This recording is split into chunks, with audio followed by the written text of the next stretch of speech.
thumb warm-ups. I see Beans. Oh, yeah. The thumb warm-ups. Is he wearing the Crocs today is the question. No, he's not. Oh, gutted. He's not wearing the... Maybe that's the problem. Maybe that's the problem with this team. You need to put the Shrek Crocs back on, and that's when we're going to be seeing them in prime form frying again. Exactly. So much to look forward to today, though. And, of course, we're probably going to be saying goodbye to a few teams as well. Yeah. I want to know about, you know, some of the teams that have been attending and how we feel that they have performed so far throughout the couple of days that we are going to be here trying to crown a champion. Here are all of our attending teams. You probably got your eye on some of the favorites that we've had.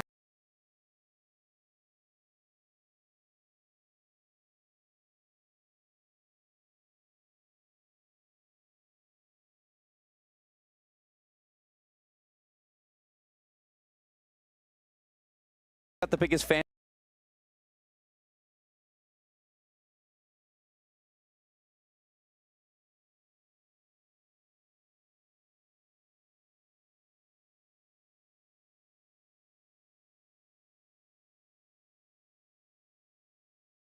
Teams get a day off today. I'm pretty sure it's Optic, Koi, as well as the Vancouver Surge all get a day off on the Friday. They're waiting for their matches on Saturday. They certainly are. I've got to say, yeah, Vancouver Surge, they for me are the knight in shining armor at this point in time. I think a lot of people were wondering how they were going to fare coming into EWC based on last season and the result at the end of the final tournament that we did have in the regular season.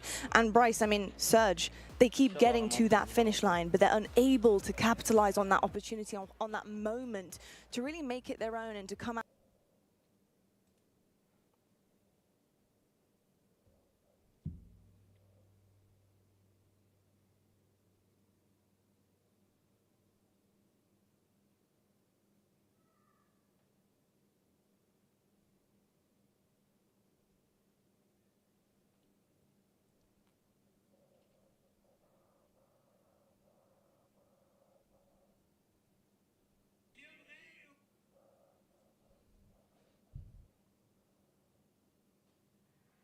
بس شغال يا اخوان.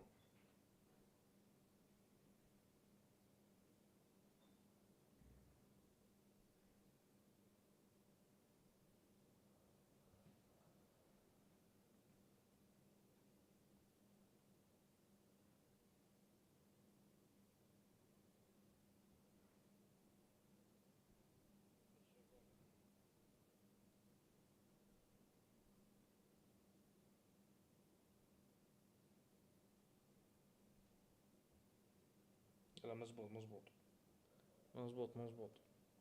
ارحبوا ارحبوا منورين. Can make it into the set. شكرا شكرا الفولو الله يسعدك.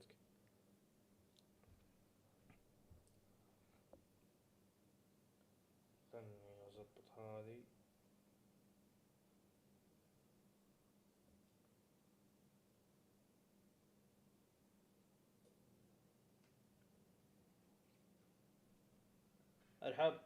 ارحب يا سليمان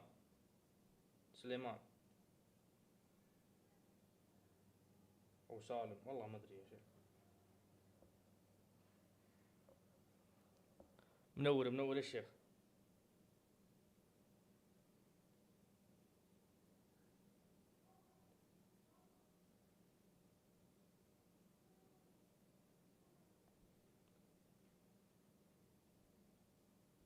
ما بدأ الجيم.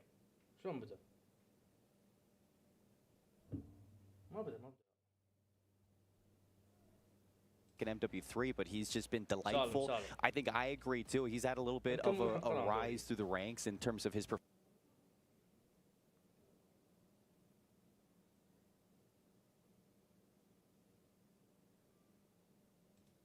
Firing up 12 roaches at this.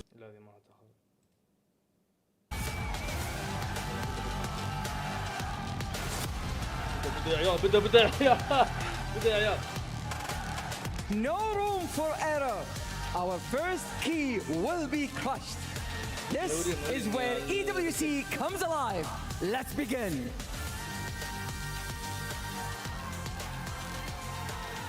Let's get things going here. Day number 2 in Riyadh. We're going to break some hearts and smash some keys. And it starts with what could be a really intriguing matchup.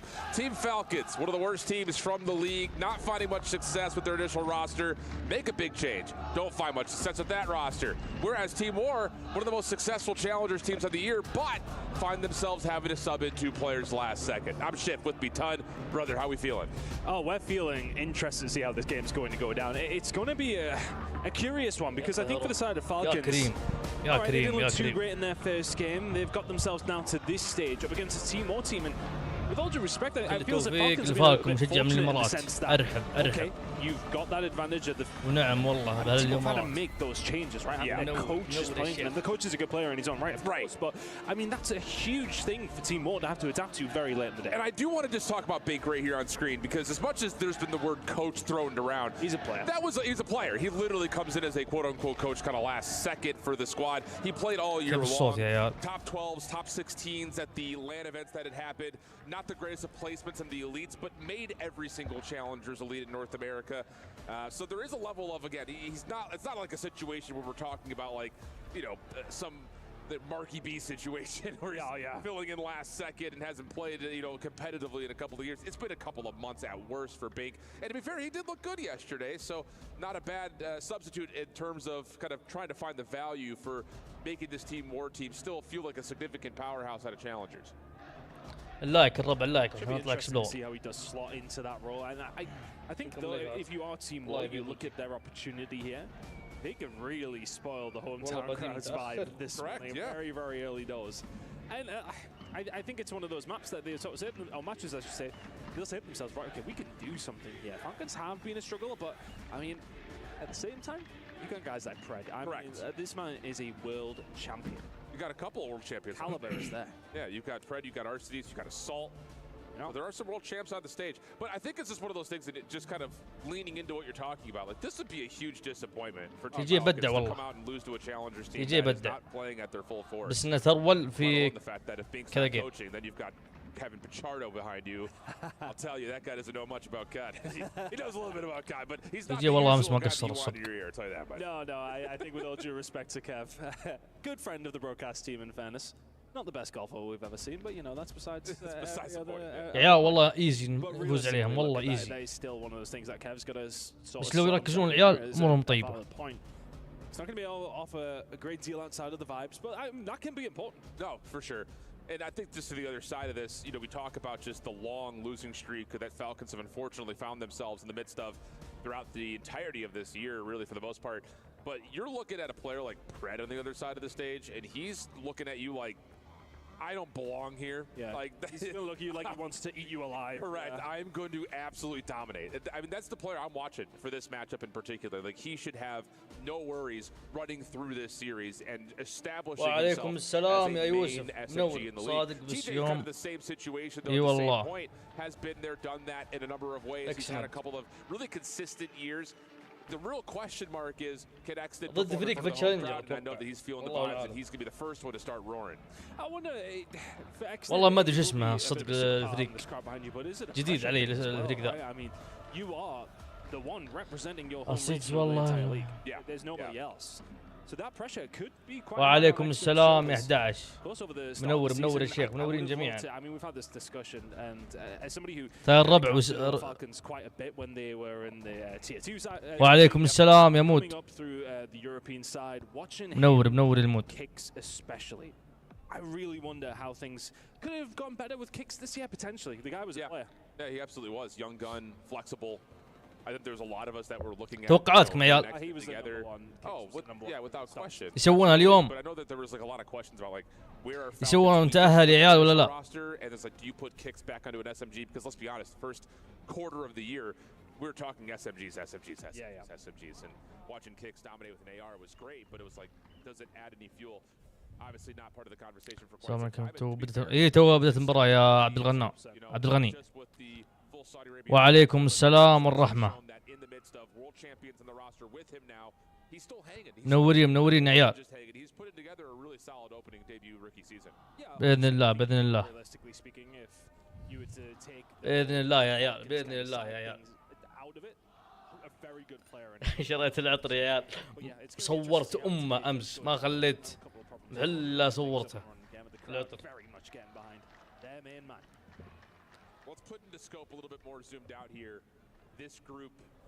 باذن الله انها فالكون باذن الله يا عيال.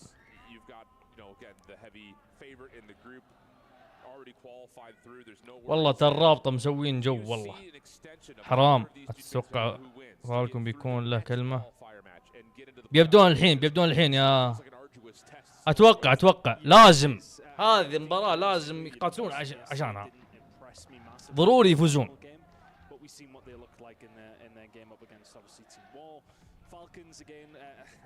يا الفوز ما فيها واحد اثنين. اذا خسروا اتوقع يطلعون من كاس العالم. وعليكم السلام يا عبد الله، منور يا الشيخ، منور يا عبد الله، الله يحييك. I mean, at least top 4 team. Obviously, you can say that with where they find themselves in the playoff bracket, but could be a dark horse to potentially surprise some of the top dogs based on how they look in the first 2 matches. So, اي والله يطلعون مع الاسف يا نايل.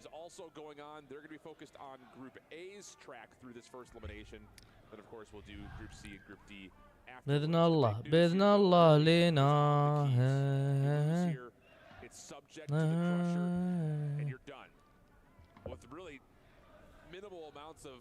تكفى.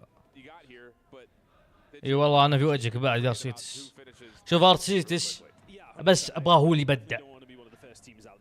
يبدع، العيال ما هم مقصرين ترى، بريد ويكسند ما هم مقصرين، بس ارسيتس عطني بس ربع مستواك، عطني ربع مستواك ولا نص مستواك بس، الباقي عيال زالهم السمجيات او اكسند وبريد.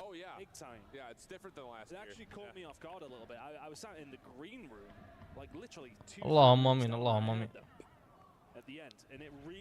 ومنورين الربع منورين.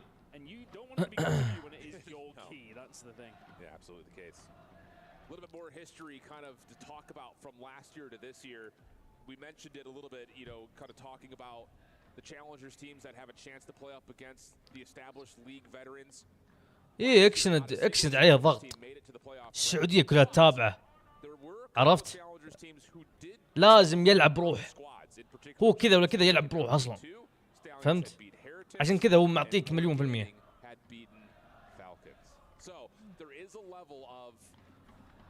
برايم ارسيتي والله انها اطلق برايم.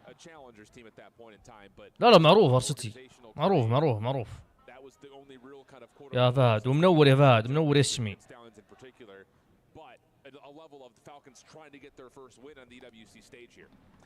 Yeah, and it would be massive for them if they can actually get that done. I think at the same time, if we're going to start talking about some of the maps, that kind of thing, you've got to look نشهد اكسند وبريد شايلين. in this hard point. اي والله بس انا ابغى واحد بس يبدع، ابغى اسولت ما يرحم.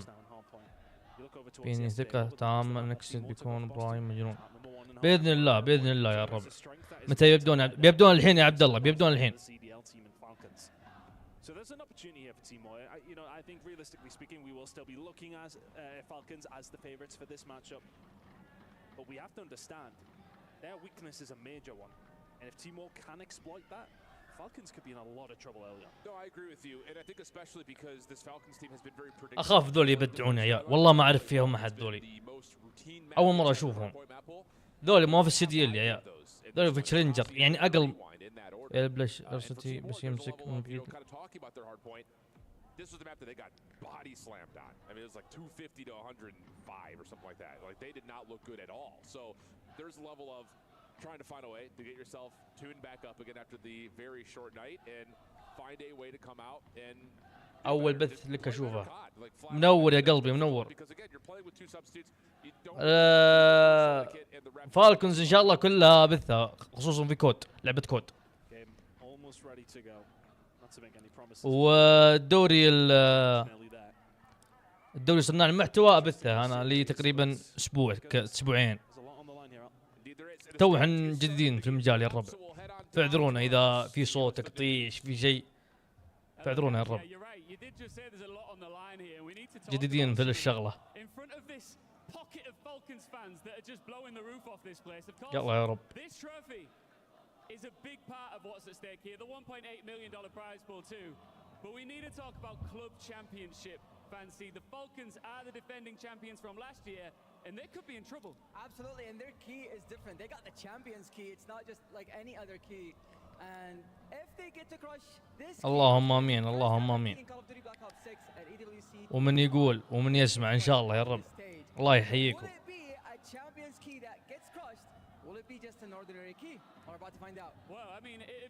يا حبيب قلبي يا سالم.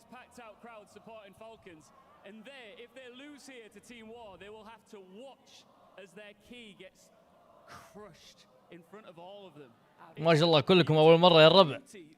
الحمد لله الحمد لله. اللهم لك الحمد. ان شاء الله انه يعجبكم البث يا الربع. والله يحييكم. والله مبسوط من كلامكم. وانا جيتك من عند ابو نجد زقت معي.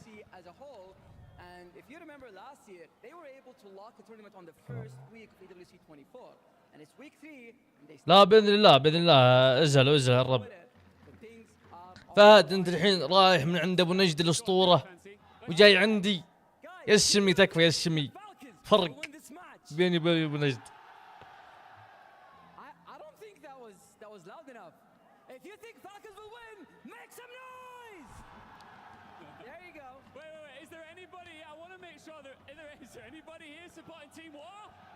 الله يحييكم الرب الله يحييكم.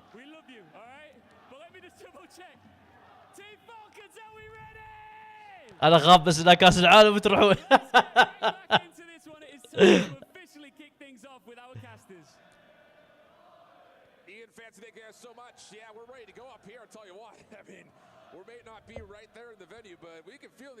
لا لا الله يحييك. الله يطول في عمرك.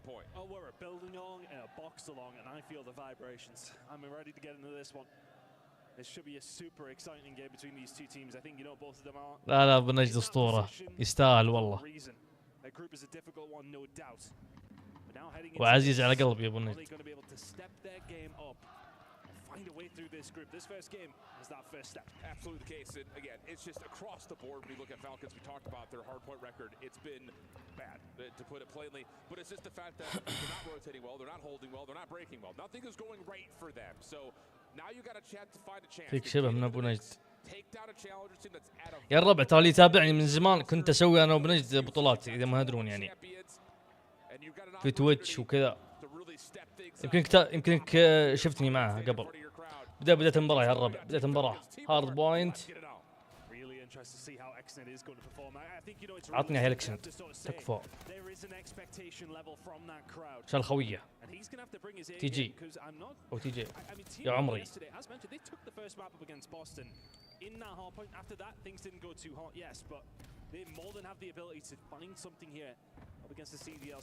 يا عمري يا برد يا عمري يا رجال.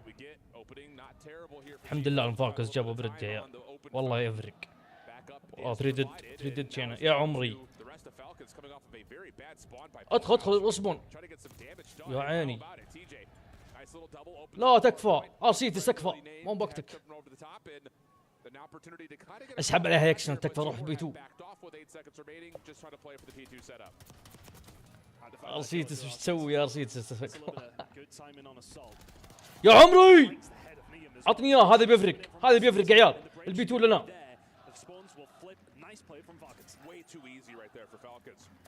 I mean, if you're looking at that from Team War's perspective, you backed off 15 seconds ago, barely even found a kill off the power positions that you're able to hold on to. TJ تكفى تي جي. dealt with by big snake. تكفى اكسنت عندك. ايه مكجي شوي. ساعد خويك في الهارد. شيء قبل ما يجي خويه. جا خويه جا خويه. يا عمري لا. تي جي معك لا يا عمري يا تي جي ما عليه ما عليه. طب في البحر طب في البحر.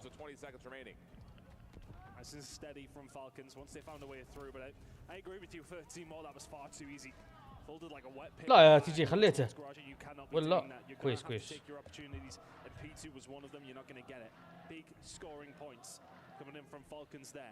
As we now head over towards P3, we're over towards the fences. It's a bit of a 50-50. And I was about to say, it doesn't just feel like it was too easy for Falcons. It's just يا عمري تجي تكفى. يا عمري عطني ذهي. يا عمري يا عيال في امل، والله في امل يا عيال. تكفى تكفى يا برد، يا عيني يا برد، عطي الثاني تكفى. ما في طلق. يا عمري عطي الثالث. ارجع له ارجع له. يا عمري ايه يا شيخ تكفى.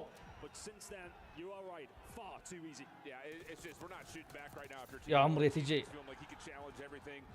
ما شاء الله ما شاء الله ما شاء الله. يا عمري يا برد، برد وتي جي برد تكفى وراك يا برد. اهدى اهدى اهدى. يا عمري يا الكول جاء كول اسطوري.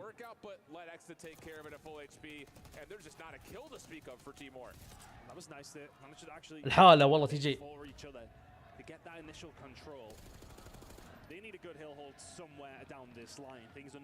برد يدري عنه، برد يدري. يا عمري اللي حافظ الرسبون، يا عمري يا عمري يا عمري. لا تأخرت يا برد والله لفت كمان أمها داعي. So nice moment from Two Real, former pro player, been sitting in challengers now for quite some time, throwing his weight around just a touch as Neum, one of the more promising young guns in the challengers. غشيم غشيم ما يعرف يلعب. Playing with a couple of mixed match rosters throughout the challengers year to this point, but had really impressed us in day number 1 here at EWC. Big following up off his own damage, does get traded, Assault falls, and that's going to be enough for RCDs and the rest of Team Falcons to put لا الدبل الدبل ما داعي الدبل. for him with one more in front, waiting for the regen. Good play, and Two Real will have a 6 in a row. Well, you have the fault as well, TJ. والله جابونا يا عيال، ترى جابونا مرة. لازم نحرق نص البي 1 ضروري. منورين منورين اللي دخلتوا الله يحييكم.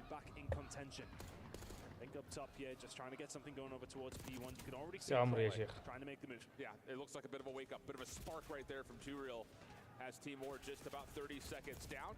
يا عمري تريدد احشر عندك. لا من ذا يكشنت حرام عليك تكفى. يلا يا رب عليه كول، المفروض عليه كول يا عيال. هذا عليه المفروض عليه كول من اول. يا عمري تيجي.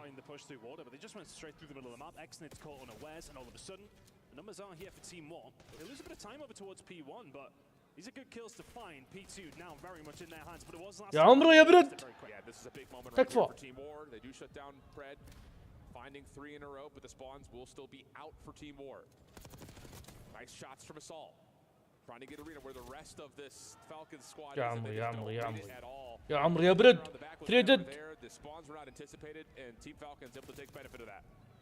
Yeah, the spawns have been there for Falcons for quite some time as well. You would have thought communication would come through. He's on your right-hand side. They're pushing up the driveway. يا عمري اي يا شيخ، اسمع الجمهور اسمع الجمهور يا الربع. والله الجمهور مسوي شغل والله. يا عمري يا برد. Especially with 30 seconds of the fight, and it's getting picked apart. Not able to get a proper setup as Team War, and this is not what you want to see. You've got a player already on rotation to new, so we're really not even giving this an effort, and that's going to mean that Team Falcons. يا عمري يكشنت، يا ذكي يا لعيب، ما شاء الله تبارك الرحمن. The rotation quickly over to 3 like they had last time. Pride sitting at 19-6. I'm telling you, guys, absolutely terrorizing Team War. DJ starting to make some moves here as well, but Team Falcons got to go through a setup that Team War well of. ماشي يا رب الجمهور ما هو مبين عشان الكام حقه. So they need to make sure they make it count. DJ can't find his way through. Surreal will find one. Accident is there for the trade. Falcons here in numbers. But it gets another setup for Team War. You rotated 30 عشوائية seconds ago, and you've already lost spawns. So now you have to hold from inside the hard point. Team Falcons are going to have the numbers to get back to fight this 4v3 a little bit sooner. يا عمري عطني. And with the health يا عمري it's going to be an immediate. يا عمري من ذا سيتس عطي الثالث. لا فليت امها تمشي بالسكين انت. وعليكم السلام يا نور منور منور. Have not been able to get anything going. It's been far too easy for Falcons. Excellent on a 3 sprint, trying to stay alive over towards the fence's side, but right now Team War are flapping to try and find a way back into this game. It is far too easy. And for Pred. He's like, yeah, you remember? يا عمري يا برد. No problem. So easy right now for Falcons. 5-3 for Exnet, 5-3 for Pred. This time they're the first ones over towards this Rock Hill. This is the only time that War really got on that first rotation. Eventually get themselves in. They need a full 60 here. Yeah, I was going to say a little bit of a self-nade coming through to get the double off the initial battle for the hard point. Follow-up from Turiel is decent. Pred gets pushed back, but still on 6 in a row.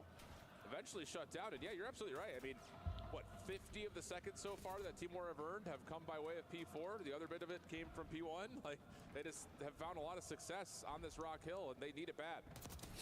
It is sort of keeping them in the game, though, isn't it? It is. It's not necessarily that it's out the realm. لا يقربون لا يقربون. Pick up this next 25. خرب بس. 50 behind. Doable. Very doable. It's one good P2 hold. They've actually put themselves in positions. هذا جاب 4 and have not executed well enough. جاب تيب كل ذا يا عيال. Great amount of time there. Falcons not able to find any kind of inroads. Team War, if you can bring this over towards P2, we got a tag. It's the same stories that we talked about with Vault, though, yesterday with Boston. It's like you can't just win this map by doing well on P4. You have to win a P2 or a P3. يا عمري يا تي جي يا عمري يا تي جي. ما شاء الله أسولت موجود. SMG موجود. لا لا في تطور في تطور والله يا عيال. واضح. And that's the thing, when you get into a third rotation, P1 starts to become a lot more important. Yeah, it does. Right? You can start to get yourself a little bit of a hold. You chip away at those points. Any point past 200 feels like a couple. Now for the team, trying to find a way back through, but this is a bit easy right now for Falcons. They've been soaking time, hand over fist. Still inside. يا عمري يا برد يا عمري يا برد. وهو في البوينت وهو برا البوينت يكفر يشيل. يا عمري يا برد يا رجال. يا عمري اكسنت. تي جي محل كويس. تكفى شوف الرسبون. هذا متكي في الرسبون من امس. يا عمري ملي شاله اكسنت. يا اخي ودنا على الجيم يا شيخ. والله حارق ذا. يا عمري يا تي جي.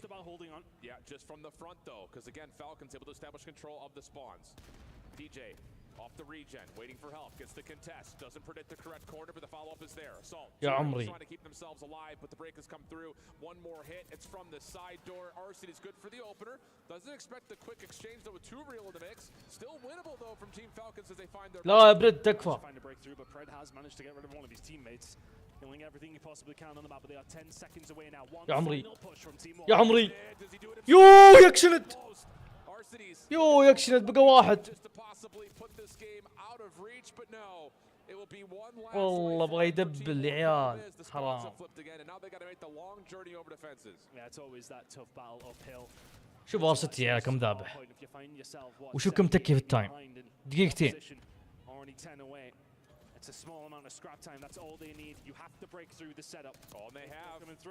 وكلاتها كويسة. بس والله الفارق يا عيال اكسنت وبرد فارقين يا عيال بكلات. الحمد لله اول فوز. يا ساتر يا الاداء ما شاء الله تبارك الرحمن. الحمد لله الحمد لله الحمد لله. ومنورين توني اشوف اللي في البث يا الربع. 29 شخص الله يحييكم. الله يحييكم الرب. اللايك الرب تكفون اللايك والاشتراك عشان نطلع اكسبلور.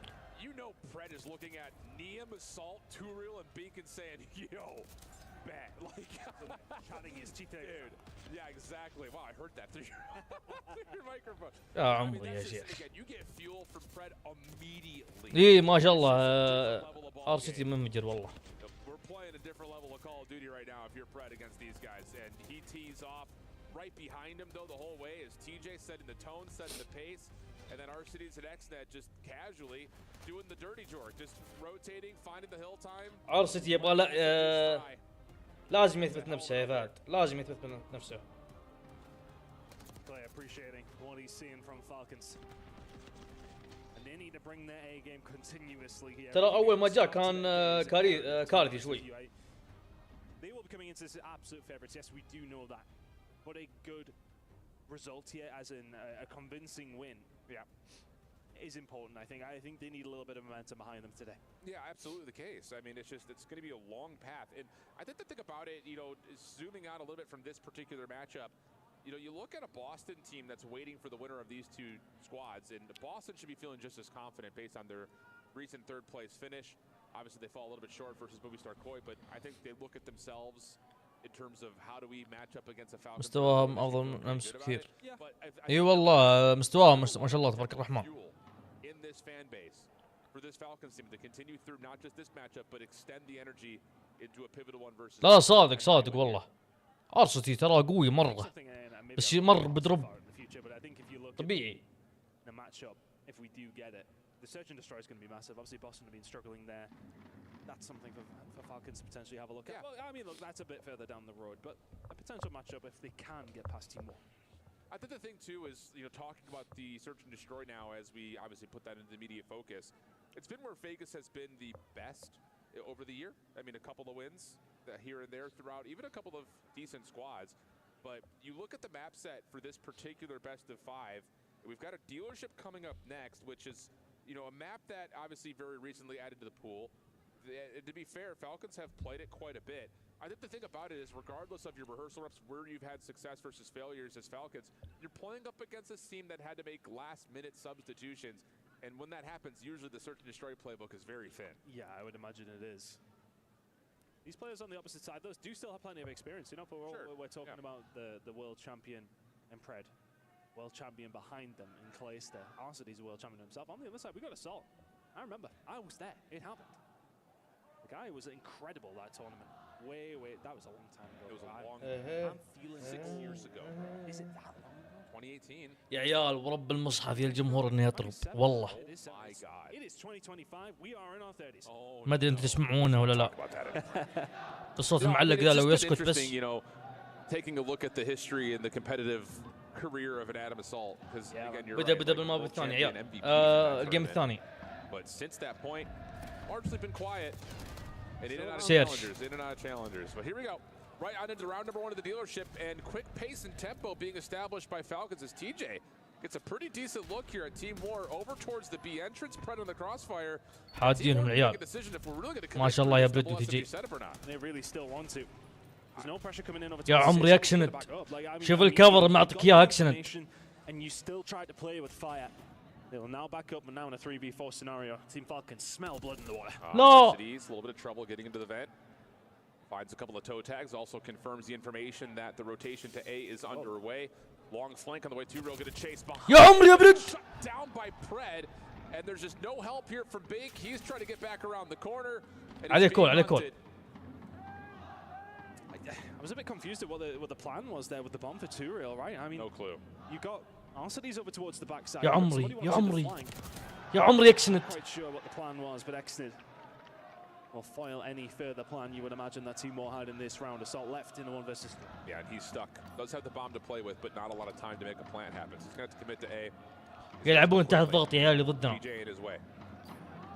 Likely to be the first and maybe even last line of defense that's needed. يا عمري. Indeed the case. Yeah. يا عمري يا عيال يا عمري. هي يا شيخ كذا الاداء يا شيخ. Right at the front of the archways, and Team War, are we going? Are we not going? What are we doing? Then exit rotation. بإذن الله أنا محشوم بإذن الله.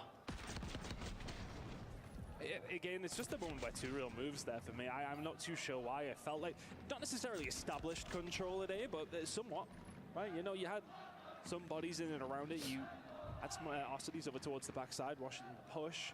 I think in that moment you are in a 3 versus 4. Get that bomb. فات بث في اليوتيوب بس لا في الكيك شوف اني ثبت الكيك فوق. الكيك توني بادي فيه الصدق. يا عمري يا برد. كنت قبل ابث في تويتش. يا عمري 3 ضد 1 ايزي يا ايزي يا عمري ايزي.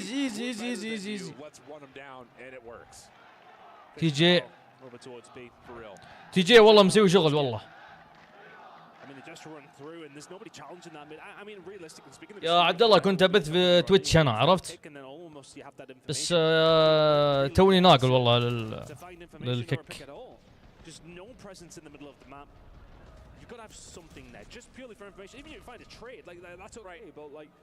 just no presence whatsoever. Right, yeah, they're cheesing. This is easy. سريع والله ما بدي سريع. الحمد لله. Even if you get your nades countered by a trophy, that should be enough information. نفسها. But awareness was not فلش واحد. fully in play in terms of the speed that Falcons were playing at.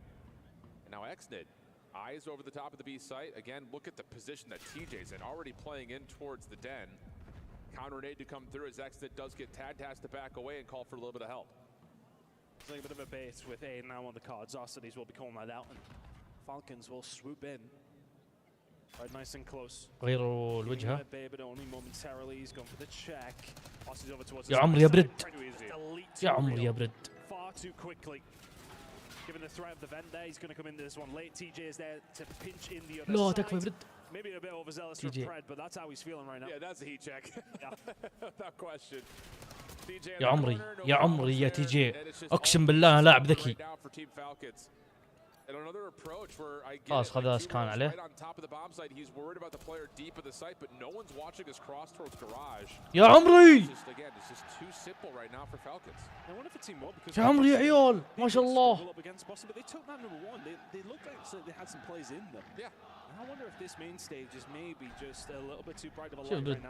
Yeah, and here's a look at it. Pred just a little peek up, sees that Two Real's worried about the AR deep.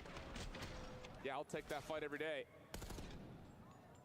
I mean, we're talking about 3 total kills so far for Team War. They just have not shown us signs of life at all.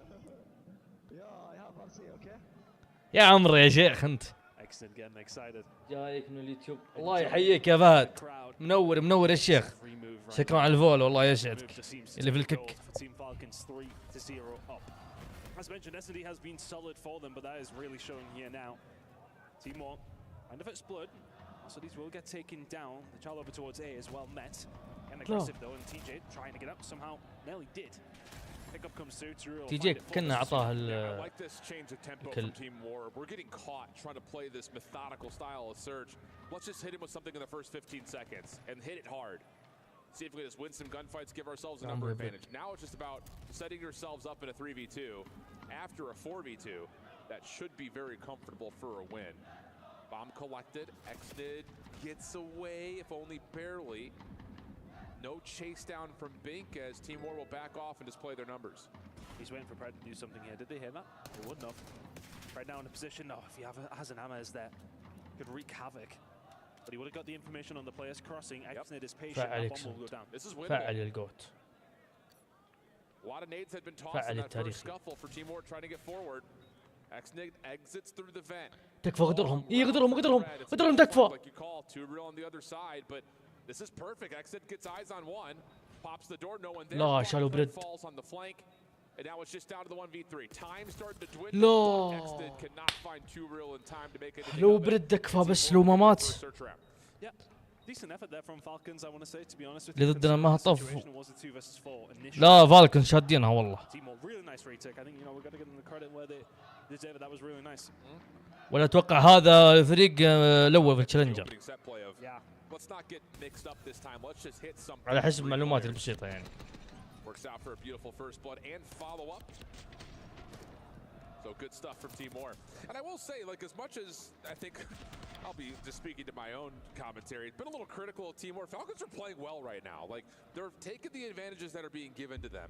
Is it enough to take down a top team? Hard to say, but in terms of what they're doing versus Team War, it's everything you want. Falcons go for that mid-map control once more. Team War not playing that game. 3-0 row now for Two Real. Trophy's out. A-bomb, this could well go down.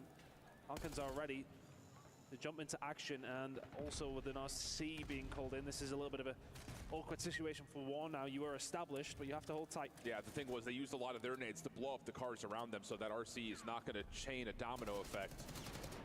DJ showing us a bit of a school lesson there in terms of some possible spam spots on the map. As the RC is still الحين لغبي هذول ليه ما يفعلون؟ Xnid trying to get a little bit further forward. أنت سؤال تكفى. But that's not enough to do much with, as Team War are going to make a late pivot back to B. And this is perfect for Falcons. Xnid says, I got you. They're going to triple stack the B site defensively. On their way over. A little bit of a posture from both these two teams. يا عمري يا تي جي. TJ will be there to pick it up. Yeah. Liam gets taken down, but now they've reflipped themselves back over towards the A side. They're waiting for a blood to come يمشون 4 يا فالكونز. Establish control. Bomb will go down a day. That spam shot, you can see it kind of through the X-ray. Fred showing us something, but Turiel mid-map. Able to take him out of commission. TJ in some trouble. يا عمري يا تي جي. Hell of a set of shots from TJ. So now 2v2. Easy. 33 seconds on the clock, and it's going to be a full wrap from Falcons around the back. This would be back-to-back rounds for Wall if they can manage to get a hold of it. Huge moment and a hard retake here for the side of Falcons. TJ will show face. Did they know where Alcides is as well? The double flank might be what catches them off guard. Shots are good though. Assault has the ally of the clock on top of that. Plus he's got Bink behind. Arcides able to trade. But again, the clock is the biggest issue. Arcides has to push forward. يو والله حركة حلوة يا سيتي. حركة حلوة. بس حاول ما تيدا. And that looked like an AR with an SMG in his hands, right? يا تنقلب. يمكن أطفي البث يا. Not a lot of time. Decent effort from Falcons to go for the retake. But I really من 3-0 تنقلب. Team were patient. I almost felt like they were about to fall into the trap over towards the B side, but they remain patient over towards A. Wait for the flanker to come through. They find the pick and very quickly pivot, and that's the typical thing. It's not so much the call of the play. It's making it happen fast when it needed to. Yeah, I agreed with you on that. All right, a little bit of momentum here for Team War. A lot of it coming from Turiel. Can they make it 3 in a row? Get this back to level footing. TJ making some noise here at A. Bomb not committed one side or the other as Team War were more interested in finding early pressure through mid. يا عمري تي جي. Antics with the garage door for now between both squads as now we start to get an intention that Falcons want to threaten the A site. Ostering from both once again. Information is being gained from both these two squads, but the ones that, well, really have to do something with it is Falcons. And Big's playing his life well here, just throwing some shoulders, getting that information. Falcons need to understand what information they're giving and what they can do with that thought process. XNet found her out through them. Assault does know what's going on here. We'll try to bat them back, but what much can you do? Info gained though for Team War, they know what's going on. This is a bit concerning right now for Team War because you still have Liam way back in spawn. He doesn't actually get any tin control. So this retake has to come through mid-map. And it's just not finding any legs to get things too simple. سيتي قصدي. Sees everything you need to. Liam is still in no man's land. We got to come and help that play better. They did the right thing. They remain patient, but maybe too patient towards the backside, right? I mean, منورين في اليوتيوب الله يحييكم جميعا. منورين في الكيك. But as soon as that bomb goes down over towards B, Assault is waiting. Liam is here, and he's the only one left. XNet finds it, enjoying himself right now here in Riyadh. That's a nice one to steady the ship here for Falcons. They get one back after 2 in a row for Team War. Firmly back in control. And I think the thing that's really inspiring about that for Team Falcons, they had no ground to work with at any point of that offense till the last hit. Turiel showing a little bit of force over through mid. Nates pushes him off. And Arcides will find first blood onto the bomb carrier. عطني ذا اكسنت. اهدى تكفى. افتح الباب تسمعه. Salt maybe has not seen that yet, but the potential for Exit to hit a quick pinch is well within the cards. I like this from Exit though. He pushes up, doesn't get too aggressive. I think that's the play 6 months ago. He flies out the window and goes for it. Liam's going to find Alcides though, and now Exit is well positioned to be able to stop anything through the middle of the map. Yeah, he should have a freebie, whether it's on a play through mid or just if there's a read from TJ that there's a play towards A, who's also got a freebie in front of him if he plays this corner, you would think. They're ready for it. Yep. And so now it's Exit. نلعب بكرة يا فهد. بكرة السبت نلعب. Pull the focus and keep the attention on him, but no, Team War are going to take it around the world strat and make their way behind B. Pred will see this. And it's going to be, Exit chasing red dots here. يا عمري يا برد. اهدى يا برد اهدى. They're trying to find the pick, they could not, but that bomb should go down, it needs to. Pred also on the flank. يا عمري. Good shots coming through. Is Pred there for the trade here and against Bink in a 1v1. لا يا برد. يا برد. يا برد. يا عيال بغى يشيله. يو. I mean, when he gets that initial pot shot right there at Bink, I think he's thinking Bink's on the exit. يو يا الضغط يا عيال. والله بغى يشيله. Finds Bink sliding into his line of sight, and the snap comes through for the 1v1 win. And the Falcons fans are loving it. والله خلاه يا عيال. Again, you're thinking that, well, surely TJ gets one for free, but Team War do their diligence, check their corners. That's an impressive set of shots from X did. And then yeah, this little backup from Pred never misses a bullet as he stares. غريبة ما شاء الله ذاك ولا ما شافه. والله كان بيجي بعيد والله صدق كذا.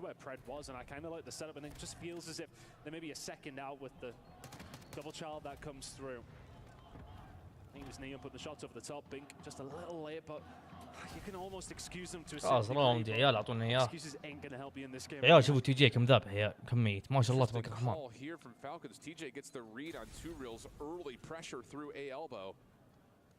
But Falcons just hold back. They don't show any force at B whatsoever.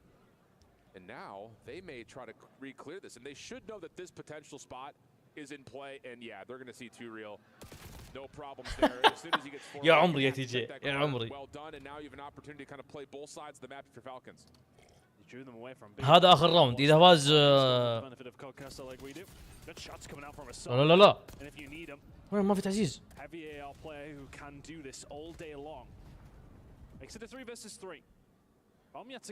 الفوز من 6 من 6. And I think Falcons maybe threatened a little bit too much as Team can now position themselves and go hunting. And will go down there the information is. And now you just try to play up واحد غادر خلاص عليه كول عليه كول. الحقه قصدي الحقه الحقه ما يدري عنك الحقه. يا عمري خلاص لا تكفى. يا عمري يا برد يا عمري يا رجال. يا عيال المجموع المباريات الحين 2-0 الفالكونز. سريع سريع نبغى 3-0 باذن الله. ومنورين اللي في اليوتيوب الله يحييكم.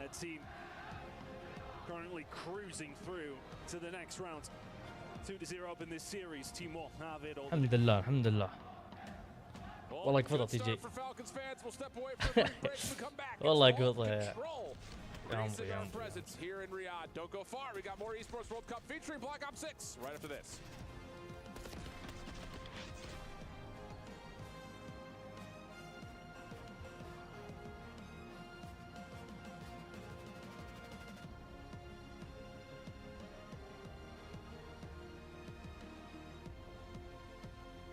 وش يقصد المدرب يا عيال؟ وش يقصد بالحركة ذي يا عيال؟ يعني خلاص خلص فيكم كلام يعني ولا وش هو؟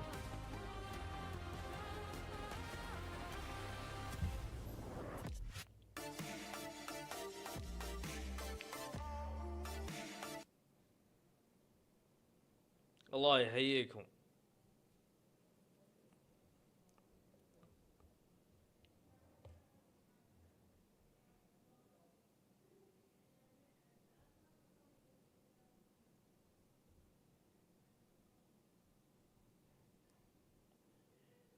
بس الخصم منافس الصراحة. والله كان يلعبون والله يلعبون الصدق.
باقي مباراة يا عيال. يا نقفل الليلة ان شاء الله نقفل الليلة على طول.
ثواني الربع وأجيكم.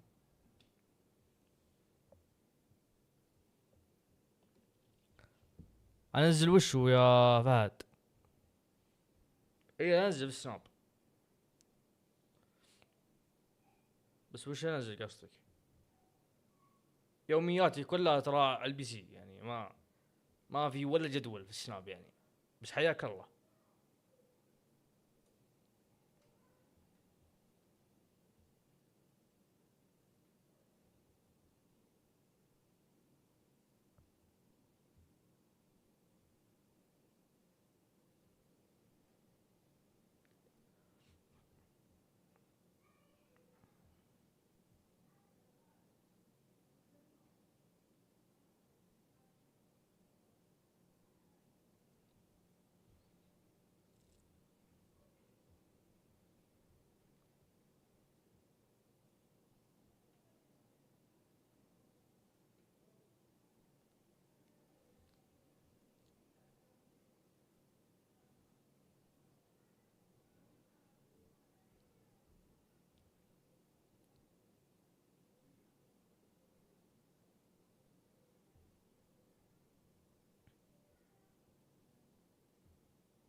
توقعاتكم يا عيال اللي موجودين ولا نمتوا انتوا؟ بدأ map, right? Very, very quickly. I بدأ mean, that's the الراوند case for all game modes, but especially when it does come down to vault control. Find yourself 4 dead, you get a hold of B. You may well be playing sail into an attacking round, and from there, hey. كنترول ان شاء الله انا محشوم الفالكونز. كنترول فولت ايزي. Not quite February anymore. Facts. Oh, I remember many 3-2 in the first couple of months of the season. It's always the way it goes with control, though. Oh yes, everyone has to take the time to figure that all out. How about the fan service from the Obs team? I see you. You are so locked. I see you. Teasing. Okay. Hey, there's a Falcons match. There's a Falcon on top of this building. Let's go hit that. Oh. Good cinematic framing out of the boys. Love you guys, Hot Hands Lounge. Quick play, though. How about this for an offensive look? Over towards B initially for Timor. Try to get frisky through the street. And so far, able to get a couple of kills. And, well, actually not finding kills yet. Now finding the first. Try to get the pressure on, but no, not going to work. والله ما ادري يا فهد. I think it's always sometimes. I mean, you see the start of those rounds, and it's always the easiest to open, right? If teams aren't set up, it's the quickest route. Get over towards B, the easiest one as well. Oh, time مهم. With us on the scoreboard side of things, we'll keep you up to date with how things are really going. Oh, if I speak. What month? Secondary approach, though, for Timor after being stifled at B just continues to be headstrong towards playing over towards the street. And look at the rotation from Falcons saying, we know you guys are playing outside the map here. We'll just take over the middle, make sure you don't have a chance to rotate quickly at A, and then put the spawn trap back into place. So we're down to 30 seconds, 4 life advantage, and still Falcons in firm control. Yeah, Timor really haven't had much to write home about. And that is the risk, though. As I said, it's one of those moments where the start of the round is sometimes the easiest way to get up towards B, but if it doesn't work and it goes bad, this kind of situation can يا عمري يا برد يا عمري يا برد يا شيخ. Incredible work from him, and now one last roll of dice over towards B. Is it going to be enough? بإذن الله أنا محشومة. Issues I often feel about with B breakoffs. If they don't work, you kind of have to abandon your entire setup يا عمري and reset to try to get a late hit towards A, but just continual head bashing down يا عمري the street. Falcons say thank you for the free mid map. Have an 8 life advantage. 0.8 on the clock is where it stops. لا لو دخلت على اليمين. You still have one alive on the point. Easy snap, easy turn. Bink. يا ولد برد ايش قاعد يسوي فيهم يا ولد؟ Steady away. And it's that double-edged sword, I suppose, with B. If you go and make that push, if it works out, yeah, fantastic. But it really can go catastrophically if it doesn't transpire. And well, not a great deal has done, if anything, that team more. Outside of a couple of rounds of search and destroy, that was some nice play and a 60 hold at P4. What have we really had to write home about? Yeah. And with the lifeline of Team War starting to extend, think we should definitely give a little bit of a mention towards Neum. I know he really kind of stood out in terms of his potential yesterday. He kind of came up in the Modern Warfare 3 year with players like 04, and you saw him play and was like, whoa, this guy's got one of those POVs that feels a little bit different. This year's been a little bit odd. He hasn't really found the teammates that have the same kind of slaying presence, but he's hanging on for now, 5-5, but Falcons kind of hitting us with the same sort of a B setup. TJ on the point as we head into a Bravia listening with Team Falcons. Yeah, I don't know if he's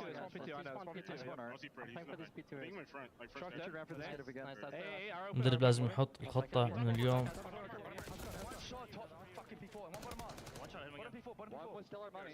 لا لازم.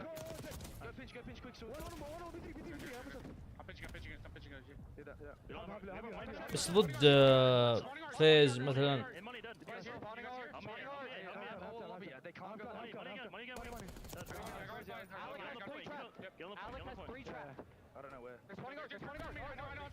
ضد فيز ما يقدر. ضد الأندية القوية مرة. حس صعب.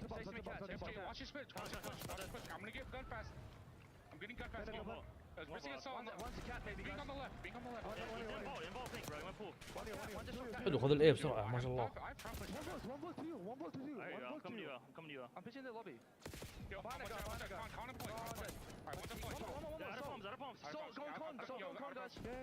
Well, you hear the cops, Pred firing up just to touch it in as he's questioning some of the maybe gunfights he found himself in, but how about the cohesion for Falcons? Sounding really clean today. Yeah, and something to really note with this whole coach coming in, being able to provide some assistance during the game. Who the hell would you فيز يبيك تلعب على أغلاطه. I mean, you'd want Clayster, right? لأن ما يغلط hear him in أصلاً. the background. He's calling out for the team. He's saying Alex got 3 trapped. Just relaying that information. If there's any team that benefits the most from that addition here at EWC, it's got Team Falcons. Yeah. Well, here we go. 16 plays, 19 life advantage for Team War. And the clock that had been extended after the quick capture today. نفوز على لوس أنجلوس في نص النهائي ولا نبي تكتيك نلعن negates the 1v1 has Neum following up for the trade. And yeah, the life lead continues to grow for Team War, stepping up big here defensively. ايوه كذا كذا يعني طريقة جديدة بس كذا طريقة جديدة تخرب لعيبتك انت يضيعون ما متعودين عليها الا اذا انت راسمها من قبل ترى بنسوي مع فيز كذا فهمت ممكن. And through the tree branches will find the kill. There's another player on the flank, but you need to move fast. Yeah, the player on the flank is Assault. That's the AR that you want in that position. Complete suffocation on the point, only gets the first tick done. 5 life edge for Team War, 33 seconds on the clock. Neum dealt with, there's 3 dead. Uh-oh, not what you want to see. Turo has to commit, and he has just not had a good map, and, well, goes to the dead fish position, eventually falls. Second tick is in, Stack is still here. Nades are landing, but they're not finding connections or damage. Neum needs a touch to contest. Does he get there in time? Maybe not. The kill comes through. TJ on the pinch, shuts down one, has eyes on another. Trades, though, decent for Team War. 7v5, and it's just down. يا عمري يا عمري يا برد يا عمري يا رجال ما شاء الله يا اللعبة يا. And I really like that from Falcons. They can see themselves in that position that they could probably just hold on the point and they might get a hold of it. But they know the pressure's coming through. They back into Vault to go again when the numbers are looking a little better. Find themselves 2-0 up in this series. 2-0 up in this control. Driving seat doesn't even say it right now for the side of Falcons. Driving 110 on the Autobahn right now. They are cruising. Hey, I've seen a couple 110s here in true, different type of metric there though. And look at Clay giving the gas. So 2-0 up. Team War backs against the wall. بتفوز عليه بغلاطة يا فهد. Potentially in crush territory here. Exnet good first blood. Damage onto another on top of أو that. تلخمهم بتكتيك. Abandoned the B play looking for the orthodoxical A break off. تكتيك كذا معقد. Exnet wanted it all. Pred عاد ما أدري شو يسوي. finish it off. And now you're just stretching to find some success anywhere in the map for Team War. ولازم يكونوا اللعيبة في يومهم. خصوصا ضد فيز. إذا لعبنا ضد فيز. Trying to stop something on the cross, not able to do so. Oh, and there we go. Potential. Very much potential. Well, that should be Bink on. Yeah, well, at least part of it. You've got spawn traps in play here for Bink. The rest of the squad trying to stack up 2 members at large. Bink diving out of the way. Trying to, again, just extend his life, make some more damage happen in the Falcon spawn. He's done well at that, shut down from the pistol, but you call it correctly there, Ton. It is an extra 60 seconds with the B zone gone and a quick backup to A zone here. TJ with a big kill there, though. He can now start to put some pressure in from the outside if he can find Assault. He does not. Pred's going to stay alive yet. How many times, though, have we seen as Pred will find those 2? He's got no right to do so. And Liam had to find that on the exit. But how many times have we seen teams go 2-0 up? It takes one good attack from Team War. You're over towards the defensive side to tie the 2-2. It takes one good attacking round to put yourself well and truly back into the game here on Vault. التكتيك تدري متى بيزبط في الكنترول وفي السيرش. أحس الهارد صعب. Just foaming at the mouth, waiting for a challenge over through connector. Gets bested as Bink was right there working with Assault from opposite angles, but Pred right back onto another route, playing off the flank. Arcides with an SMG in hand, gets caught, trying to jump over to contest the A point. Next, it also falls, so now it is just down to the Predator. 5 in a row for him, 18 and 11, but progress at A being made. Felt like there just didn't need to be a child there from Arcides. Team Falcons now have to find a way back through. Team War may well get themselves on the board. Oh, well. Third tick being worked on. Neum by himself. The play from top balcony clears the zone, clears the point, and even depletes the last tick down to minimal terms. Now the spawn trap imminent as Arcides playing around the back, has help with Xnid, and this is where things start to get disastrous for Team War. 11 plays 10, clock around 60 seconds, and you're spawn trapped at the moment. Yeah, it's a tough spot to be in. Pool unlocking key, very much from TJ Halley. Push going to come over towards the balcony side. This is probably the last roll of the dice. Neum finding 2 there, though. May well break things open, but Arcides does the same on the backside. They have got themselves inside of A, though. Xnid needs to go. Tries to jump on in for the contest. Can't find the kill. Is there a follow-up? No, there's not. And the double stack sneaking through the middle of the map. Able to get A zone captured, keeping Team War just barely alive. جابوا الراوند دولي. Nice round from Team War. You get the opening break over towards the B side. Keep Team Falcons honest. From there, it's a war of attrition over towards there. ما أدري يا ربع ما أدري. It felt like أشغلني واحد الله. did have themselves in a good spot, did keep them at bay. But it's Neum who finds 2 that breaks things open. They just help on the point, and all of a sudden, Falcons are all scrambling. They maybe just try to force the spawn trap a little bit too much there, Dan. Hard to say. I mean, it's just like the way the kills come through for Team War, right to the middle, has both players on the outside. The spawn trap just so far out of the picture. Only 1 tick left, so 6 of one, half a dozen of another. Neum heating up 4 in a row. Trophy system, I don't think actually fully gets into play there for Team Falcons. Nade landed before it.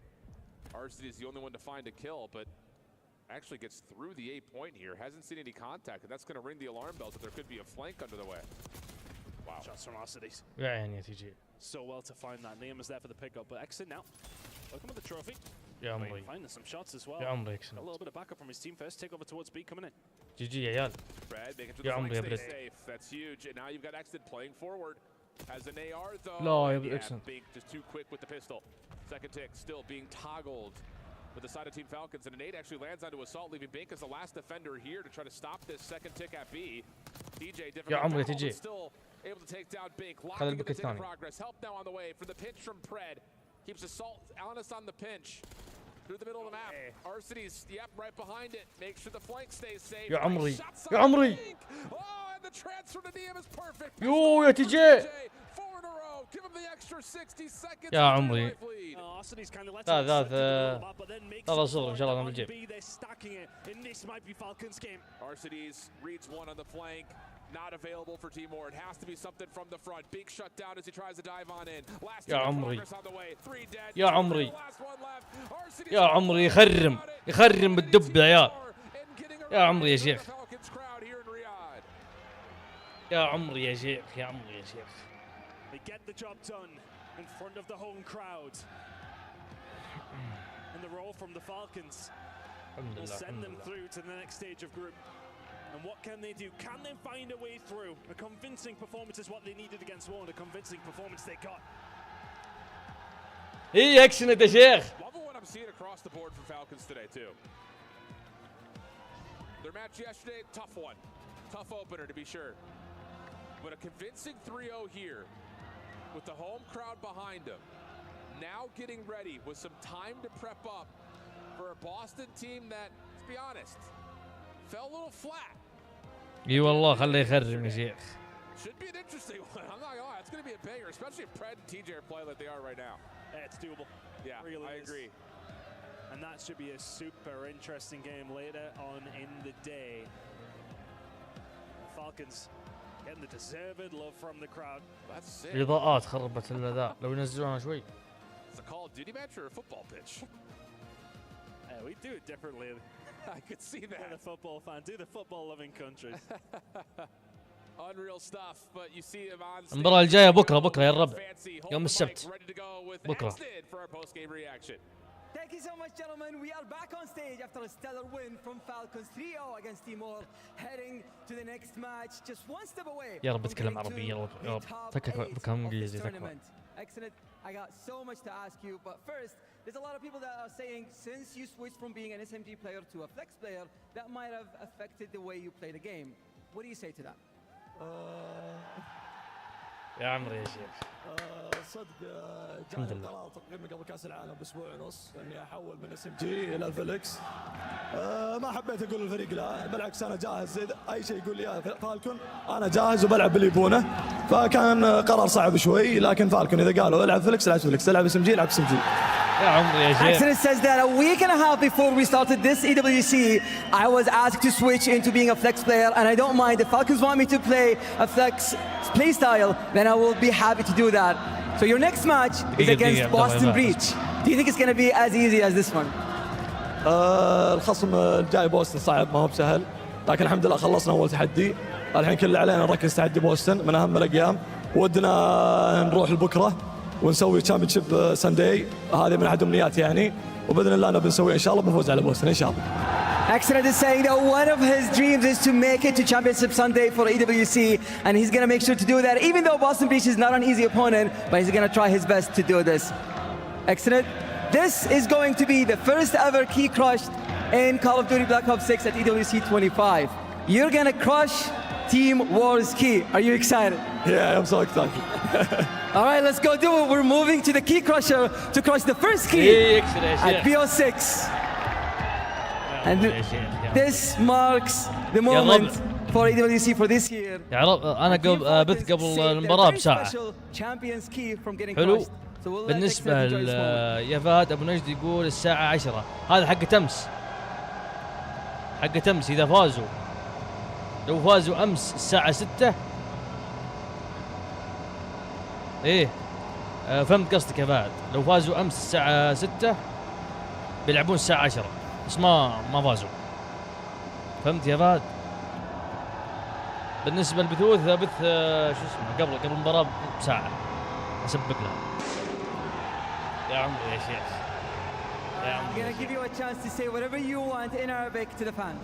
الله يسعدكم على حضوركم، ما شاء الله تبارك الله، قسم بالله قسم بالله لولا الله ثم انتم كان انا ما كملت هنا واستمريت على هالمستوى، كله فضل الله سبحانه ثم دعمكم كلكم، ما ودي انسى احد، وشكرا لكم، وان شاء الله انه بنوصل لبكره والاحد ان شاء الله باذن الله، هذا كله فضل الله ثم دعمكم. All right, thank you so much, Excellent. He's happy to have the crowd here cheering for them every single match. So now we're going to move to the exit interview with Ian.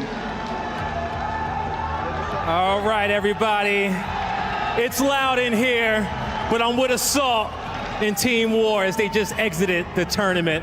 Assault, you just saw your key get crushed behind us. How you feel? I mean, honestly, it sucks. We had really unfortunate circumstances coming to this event. Lins didn't make it. We had to make another change for Diamondcon who joined LAG, so it wasn't even our same team we've had the whole year. So we had to play with our coach who's been helping us the past couple months. So we came out here, nothing to lose. We tried our best, but yeah. Yeah, it sounded like a lot of issues happening before you guys were even coming into this event, and you gave it your best foot. You put on a show. I'm pretty sure that, you know, the people that was cheering you on at home, they were rooting for you guys. You made them proud. You know, anything that you want to say to them, what's in the future for Assault? I mean, I guess I'll say it now. It's probably my last event playing, so it's not the best way to go out, but yeah, it's time for the next chapter of life. Yeah. Hey, man, well, you know, first off, as a world champion assault, you know, it's been a pleasure, you know, having you and seeing you throughout your Call of Duty career. I'm pretty sure we're going to see more about it. We'll talk about it on the internet out there. But I just got to say, big fan, happy for all the exciting plays and all the action you've put on out there in the league, man. Appreciate it, man. Thank you. بس كيف بعرف إذا هذا يتكلم بالتويتش ولا بالتويتش culture and enjoy Saudi. So yeah, thank you guys for being here. That's it for us. يبين لي يعني ولا ما يبين؟ The end of a career for another world champion as Assault calls it quits at the end of EWC. War is going to walk away with $20,000, but it's the Falcons surviving and crushing keys along the way. Yeah, I just want to say, you know, congrats on an awesome career, Assault. You know, retiring as a world champion MVP. And, you know, he gave his best effort out there. But putting the focus over towards the side of Falcons, yeah, I mean, just a skill gap in this series, Pred asserting dominance on that map #1, and you love to see Xnid as well perform and drop a 30 right alongside. Ali, I wanted to say that about Xnid because in 1 year, this guy has become a superstar here in Riyadh. It's been incredible to watch. I think one of the most wholesome stories that we've had so far in Call of Duty. I mean, start of the year, I mean, he's just been put in so many tough spots, right? And throughout all of it, he had a big smile on his face. He was always very grateful, very thankful for the position he was in. And he's incredible at Call of Duty. He is so good. I'm so glad we were able to find this Saudi talent because he is a superstar, Chris. It's been fun to watch this Falcon squad, especially when they're winning. It only happened 3 times during the season, and once at a LAN, they find another win on LAN tonight. How big is this for the squad? This is massive. I mean, one, you have a packed crowd out there that's rooting you on, right? Oh, yeah. Got to give them something to root for. Everybody performed here. I thought their leader in Pred, you know, setting the tone early was massive, going off. What's up, man? As he makes his way to the stage, we're going to talk to him here shortly. But yeah, it's a Falcons team that, you know, in response, they struggled at times. Right? من يعرف يا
in some packed stadiums, and this one is one of the best. Like, not even just saying that because I'm on the Falcons, this is unbelievable. So huge shout out to the fans for bringing the energy every day, man. It's making the tournament amazing. They had like a 50x50 banner of your guys' faces out there. These fans are so hardcore and they're so behind your squad.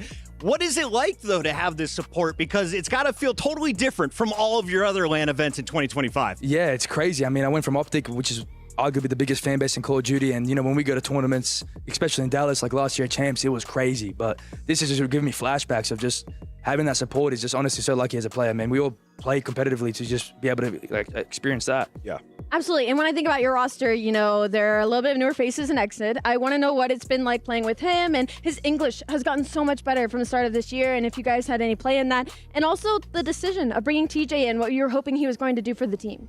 Yeah, look, I mean, Xnid, he's developed so much since I first came to the team. Obviously for him, it's a massive learning experience, but I think the most important thing for him is just that he has passion. I think without passion and the hard work, dedication, without that, it's very hard to, you know, get better. So that's one of the biggest things for him. And then with Tej, I mean, Tej is just, I feel like Tej has been so underrated this year. And I think Tej is honestly really good. I think Tej is really good. Great. He's amazing. I think S&D, I mean, you guys can see, I mean, he's so smart, makes plays, he's not afraid.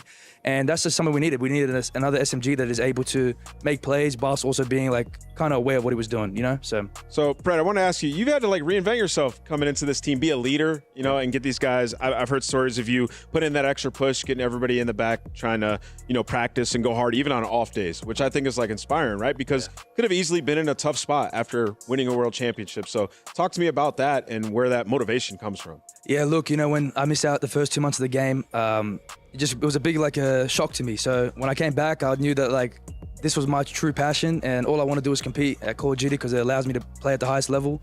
And when I came back, I knew the Falcons are a team that's trying to reach the top, and I just want to make sure I put my imprint on it, and in any way I possibly can, not just in the game, out of the game, and just help my team be in the best situation to win.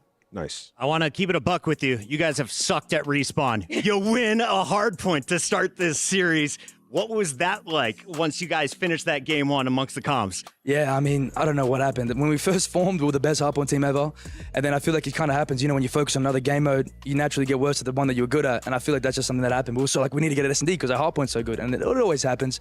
But I'm honestly happy we got the map one. Do you find like knowing that you guys kind of lost your way a little bit in hardpoint almost makes it harder now to come back from that because it's in the back of your minds consistently when you get into some of these series, especially against some of the more difficult teams, you know, you go into these series like, all right, S&D maybe, Respawn. What is that pressure like? How do you kind of get that out of your head? Yeah, it's tough, obviously, because you once were so good at it. So I feel like for us, it's just about a momentum thing. You know, just keeping poise and just keep trying to make the best play you can and keep being aggressive. Like at the end of the day, you don't want to just sit back and let plays be made. You want to be the one making the plays. So, of course. Yeah. So can I ask you, what's the dynamic like between you and Clay? Obviously, you know, it's his first time being a coach as well, and you know he's pretty vocal, it seems like. So talk to me through that. Look, I mean, Clay's got 3 rings. I mean, he's top 3 player to ever play the game. So I feel like for him, his input, his experience is so important. So I feel like me and Clay almost agree on everything. He's just a big on momentum, which I agree on, like the little things, which I'm so like, I completely understand everything he says. So the dynamic between me and Clay is amazing, honestly. He's been helping me a lot. That's good to hear. Who's giving the most gas on that stage? Because I look at you guys, you're all looking back and forth, smiles across the stage. Who's hyping everyone up today? Honestly, we do it as a collective. Honestly, Clay at one point scared me because like I'm so not used to him being in the comms, and he's like, everyone push or something. He screamed. I jumped out of my seat because I was like, oh my God. But honestly, Clay today was gassing us all, so I'll say Clay. Well, Pred, you killed it on the A stage, but we have 2 streams live right now. Let's check in on Bravo, and I want to get your thoughts on this match that's happening over in our second stream because we have Gentlemates and Orchid playing for their lives. Do Gentlemates have enough gas in their tank to survive this fight? I honestly do think they are able to survive because, I mean, they put up a great fight against Thieves. Honestly, they could have arguably won it. So I think, yeah, just based off their performance against Thieves, I think they have a really good chance of winning. I mean, I hope they do. It's another great org over there, so I hope they're able to win. And whose game do you respect on that Gentlemate squad? Who gave me respect? Whose game do you respect? Oh, I mean, you got to respect the Bulldog, right? I mean, he's a finals MVP. I mean, you got to respect it. So I'll say Kiz, big Kiz. Yeah, so far in the tournament, we've had some pretty lit matches. You guys have been involved in that. How does this compare to, you know, being across the pond, this crowd and their energy? Like, what are some differences that you've been experiencing so far? Honestly, man, this is probably one of the best tournaments I've ever been at. I mean, the hospitality, the crowd, I mean, the venue, everything's amazing. Obviously, a bit of technical difficulties, but other than that, I mean, I think Saudi is just, they're showing how much they really want to be invested in Call of Duty, and I think this is like proof, like, look at everything they're doing, you know? It's just like, in my opinion, I think Saudis are just, they're doing it the right way, honestly. I feel like you aren't jet lagged at all. You got energy. Right? This guy's dialed in. And what about the format? You know, this is kind of reminiscent of old school Call of Duty. Obviously, you've joined us in the past couple of years, and this is something a little different for us, you know, later on in the year that we get to enjoy. How do you feel about, you know, brackets inside of pool play and then going into single elimination brackets at the rest of the weekend? I think it's great. I mean, I think it's great. Arguably, some players would want to play double elim just because of maybe the prize pool is a bit larger. Yep. But at the same time, I mean, there's sometimes going to be delays. I mean, we were playing until 2 a.m. last night, so imagine that in a double elim. Hey, that's what it was like when I was coming up. You were playing late into the night and then early in the morning. I got one final question for you. You know, in your group, you're going to be going up against Boston next. You know what they're good at. You know, a very solid search team. In your opinion, what's it going to take them down? I think we just need to come in with like no hesitations and just playing straightforward. No making like second thoughts, just playing straight up and, you know, not making the game simple. Fair enough. Red, final question for you as we let you rejoin the team. You have such an impressive play style. You seem so confident taking on every gunfight. Did you model your play style off of any former pros, or who kind of got you into the scene? Look, I don't want to sound like I'm glazing, but I'll definitely say Scump. I mean, I watched him since I was very young, so when I came up, I was always just under the mindset of sort of playing like him. But yeah, I'd probably say Scump. Hey, man. Hold that iron, baby. I see it. Keep it going. The fans are loving it here in Riyadh. Congratulations on the win tonight. Thank you, guys. Appreciate it. That is Fred. We're going to let him rejoin the team, and we've got a lot to talk about here in Riyadh. More matches coming your way. Nameless, final thoughts on this one. Falcons, a real deal here in Riyadh. Yeah, I mean, especially with that crowd behind them. And this man, Pred, we just interviewed him. He just lit it up in that map number 1 exit as well. If those guys continue, they have a good chance to make it into our bracket. We've already crushed one key, a second key about to be crushed on Bravo. When we return here on Alpha, it's match number 2 of 4, day 2 of EWC.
يا عيال خليت الاغاني موجوده، شكلها بيجين كوبرايت.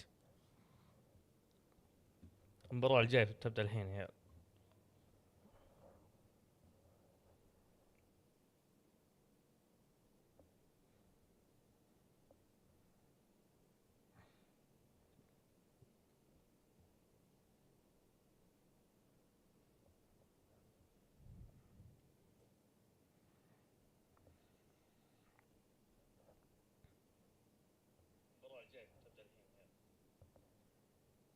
ايوه البث مزبوط.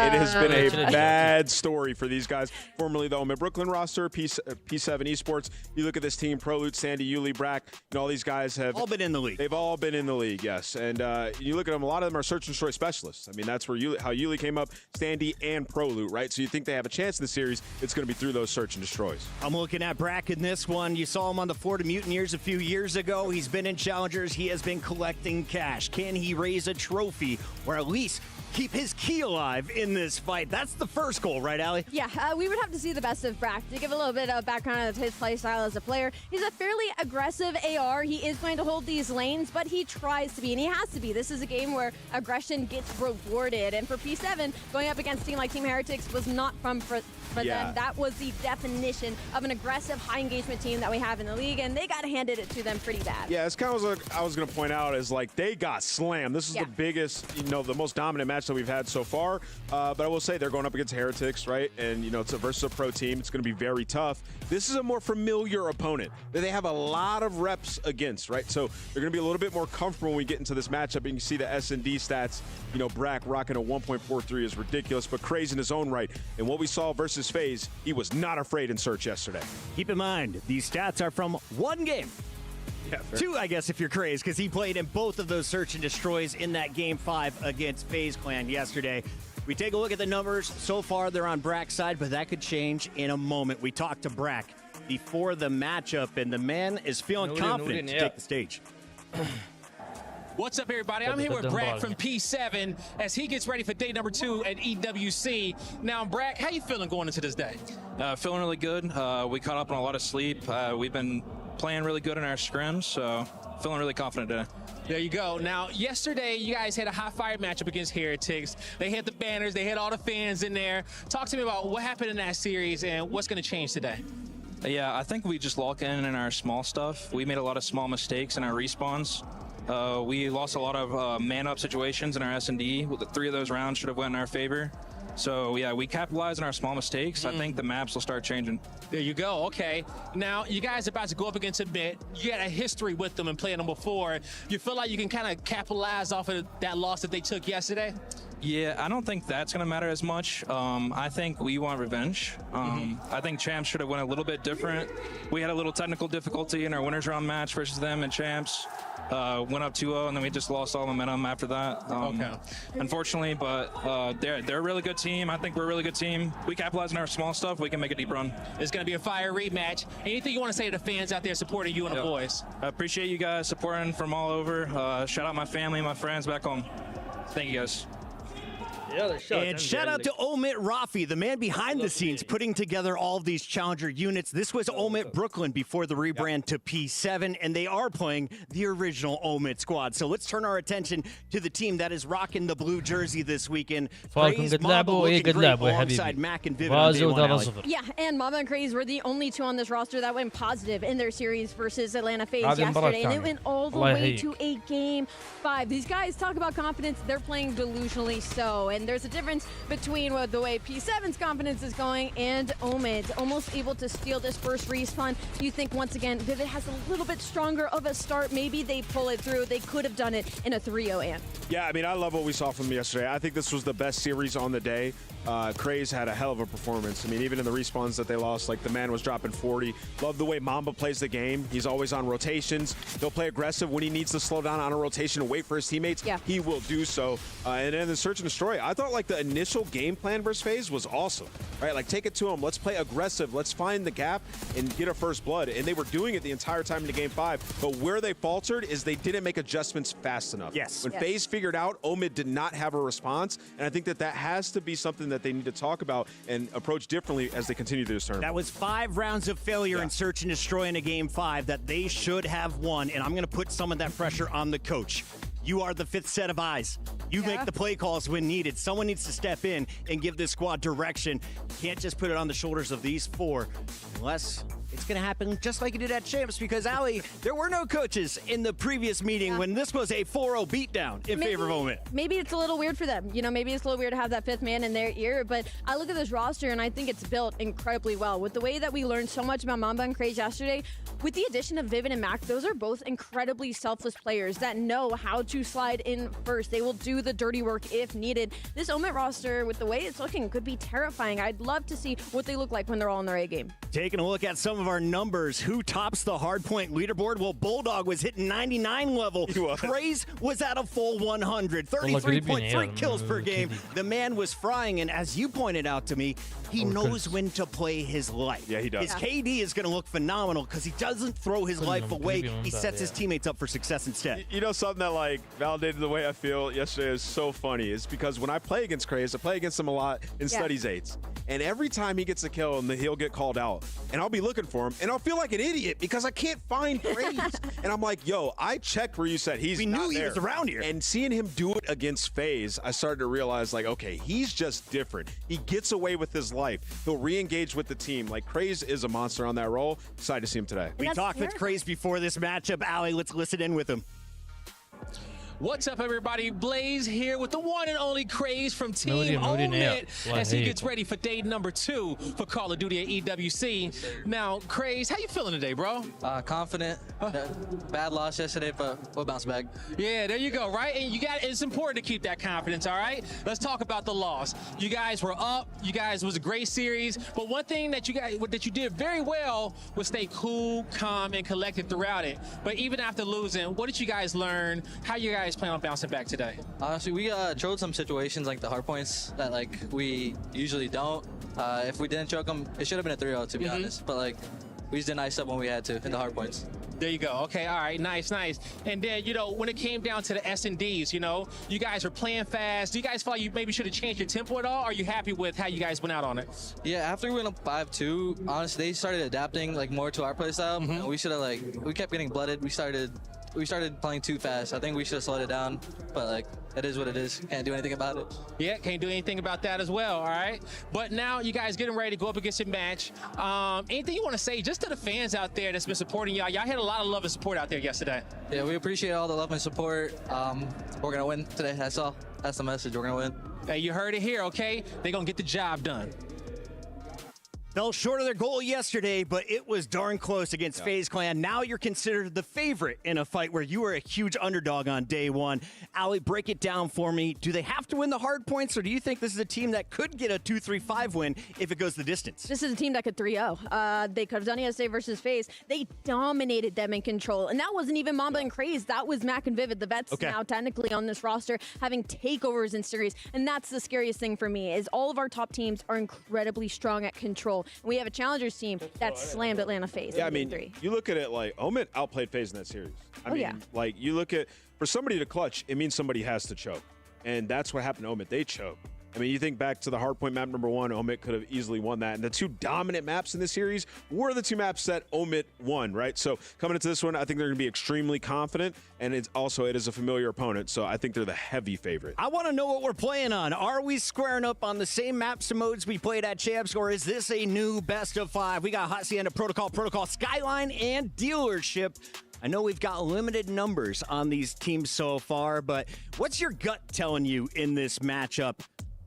Will we see P7 with a chance to force the series to go the distance? Love it. If they did, they have to win this opening Hacienda. I'm looking at that Protocol S&D. That was map 5 yesterday versus Atlanta. That went all the way to round 11. You just heard Craze talking about it. They choked, right? And then I see the Protocol Control where they bodied Atlanta FaZe. And then the Skyline Hardpoint. That was within 50 points. So I love the middle 3 here if you're Omit. I will say Omit did a terrible job on the Money Hill and Skyline. Every time we went to P4, they just were not able to hold it. So I think that's something that they need to focus on. But I do like that we're getting a couple repeat maps in this series. It shows that they talked about it, they watched that VOD over and over, and they're comfortable putting them back in the series today to see if they can dominate. I know the fans are hoping for a few Game 5s. We only saw one on day number 1 here on the Alpha stage. We'll see if we get one right here. Omit, though, has had quite the season. They've had a number of rosters, and we asked the guys, what was it like making your way out to Riyadh? Let's take a look at the path to EWC.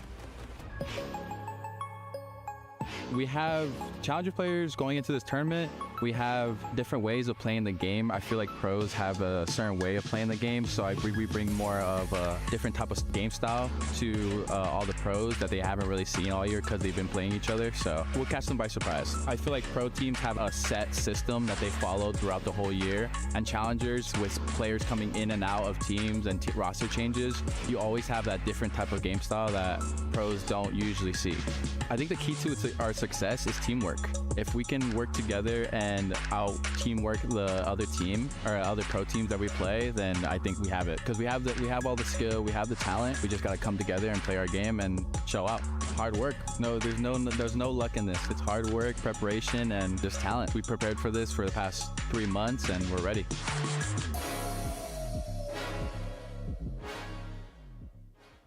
If you've been hanging out in the green room, you are hearing nobody talk about anyone other than Omit. It's Study getting all excited for Craze. It's Nameless hyping up this squad. I know where you guys are going to go with the predictions, so I'm not even going to start that. Fair enough. But I do want to talk about expectations, because at the start of the day, we did our Aramco power rankings, and we said we knew our 4 teams that were in the playoffs already.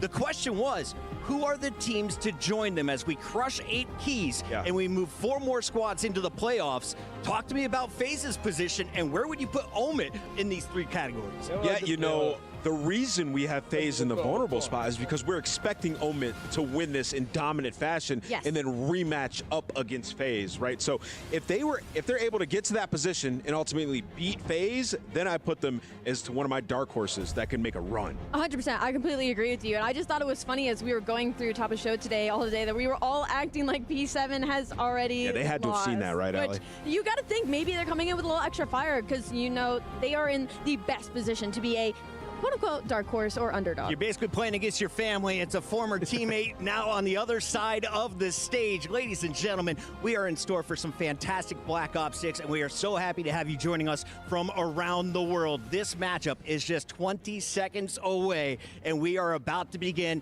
I know where you're going with the predictions, so give me the map count. How does Omit win this, Ant? I'm going to go with 3-0. I think they're going to stomp them, and I think Vivid's going to have an incredible series. Allie? I agree. 3-0 for sure. Enough from the analysts. We're all sitting on the Omit side. Can P7 pull off the upset? It's time to find out.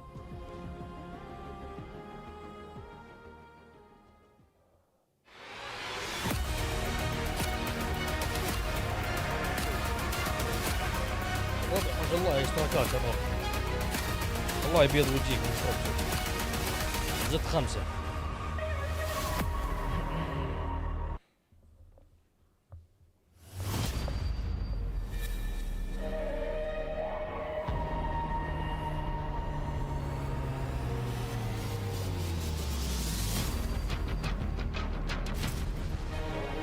في ناس تتابع بصمت.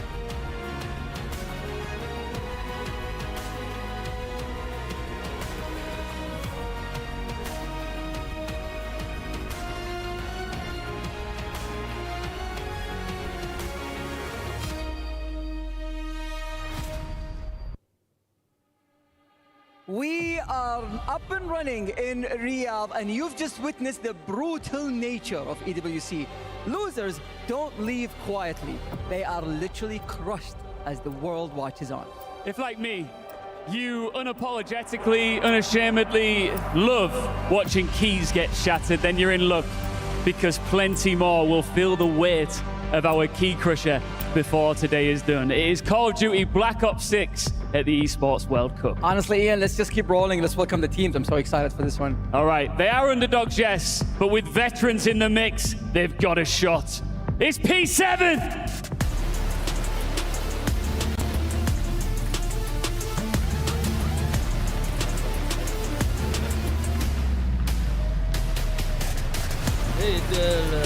الكود ما طلع كود في اليوم قيام كثير.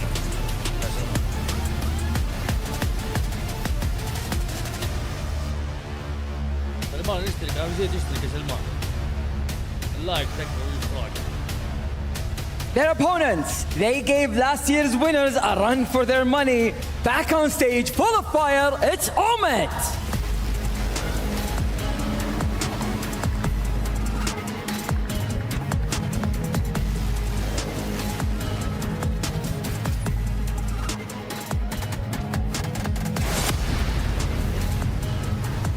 الايام كلها ان شاء الله. It's a battle for survival between two teams desperate to maintain a spot in the mix. Let's get into game. Oh, we're running it right back, ladies and gentlemen. Under a different banner these days, but P7 taking on Omit, brothers in arms, now turned foes here in the deserts of Riyadh. What an exciting matchup we have. Miles and Stud to take you through this one, and Jay, I'm going to touch upon this a few times throughout the day. You've obviously got a strong connection to a few of the players on Omit, but what do you think of the tournament so far for them? Oh, the tournament is obviously going great for them. I was expecting them to obviously go up against a squad like Atlanta face and not really look fully prepared for it. But it was just a one-round difference where they had a 3-round advantage and let 4 rounds slip away from them. They haven't lost a respawn in the last 2 Challengers events. When you're not losing respawns, it makes it very difficult for you to ever be beaten. But there's a difference between the amateurs and the pros, and we saw a slight bit of that yesterday. Yeah, and that's about as much as it takes to cause a huge difference. Well, there we go, folks. Almost ready to get into this one. Omit, have they bounced back after what was a very tough loss to FaZe? A nail-biter. A moment they'd be sitting thinking, wow, we could be playing on Saturday. We could have our feet up now, enjoying ourselves on the boulevard. But instead, we are here in the arena having to bring our A game against former teammates, former brothers in arms. And the last time they met, it was a clean sweep, Jay. Omit walked the floor with now P7. Surely it doesn't happen the same way. Oh yeah, it's been like that for quite some time now. You end up the Challengers Elite Stage 3 with both squads going up against each other. You don't beat them in a single map. You meet them again at DreamHack, you don't beat them. You meet them at Challengers Champs, you don't beat them again and don't take a map versus them. So this is just a very tough matchup for P7. You got players who have obviously been in and out the league. They've had multiple opportunities to continue to shine. But it's just something about this Omit lineup and the AR presence that they have on that side. It seems to be too much to handle for Prolu and Brak. They need to be on point here today. Well, this could be it. This could be the day for them to get that lick back. We love seeing it here in the Call of Duty world. We love an underdog story. And P7 right now, by all accounts, punditry aside, they do seem to be that. We'll see if today is the day where everything changes for them. Omit, though, coming into this one, the clear favourites. A lot of pressure on their shoulders. They might have got a couple of big wins there in the semi-professional world, but now the biggest of big leagues. And here at EWC, what might feel like a regular day in the office could become one of the tougher challenges they have yet. Here we go, folks, into map number 1. P7, take it on Omit. Here we go. On board here with Craze. The shining light for them. Yesterday versus FaZe, he dropped double 40 bombs in both of the HPs. And Vivid was the guy that went to Twitter, said that I was struggling in the respawn. That cannot happen today.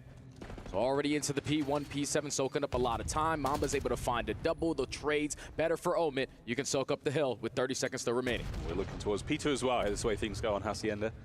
The center of the map is going to be your first hard point. The second one will be where number 6 is right now on that mini-map. A very, very dangerous position. 3 ways in.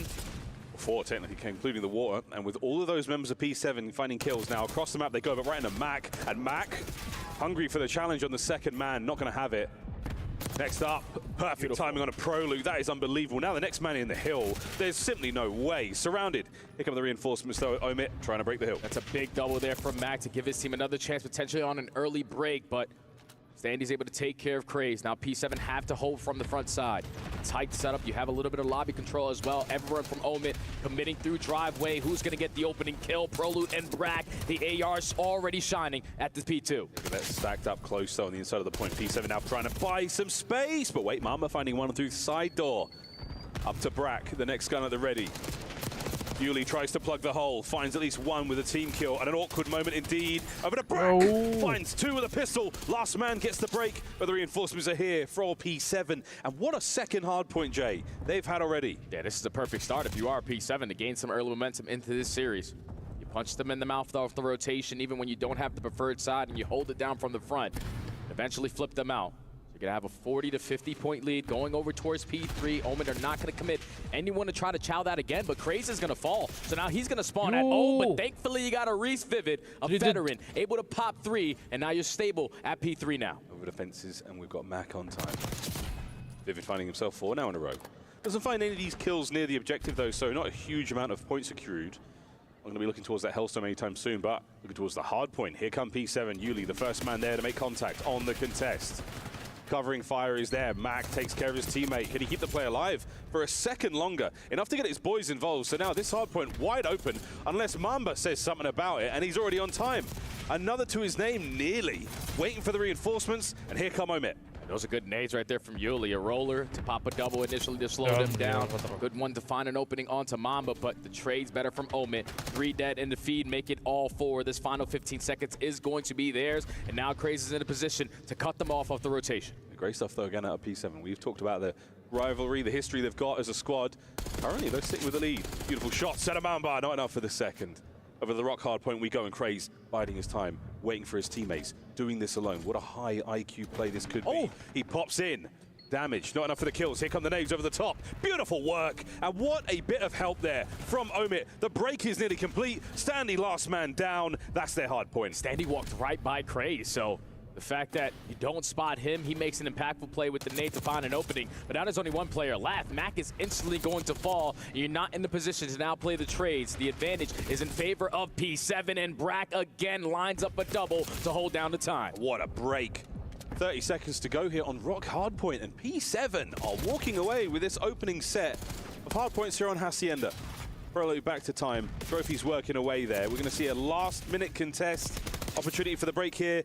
Brack on the outside, down and out. Final 14 now. Actually, still anyone's. Standy is keeping this hard point very much in the danger zone. And there we go. Omit with some solid scrap. And the crazy thing is, you're probably feeling, watching the game from the beginning to right now, that P7 are in dominant form. Like, they've already done a great job at P2. They start off with a good chunk of time at P4 as well. You're winning majority of both the hills, but it's still only a 12-point game. Omit are keeping themselves in it.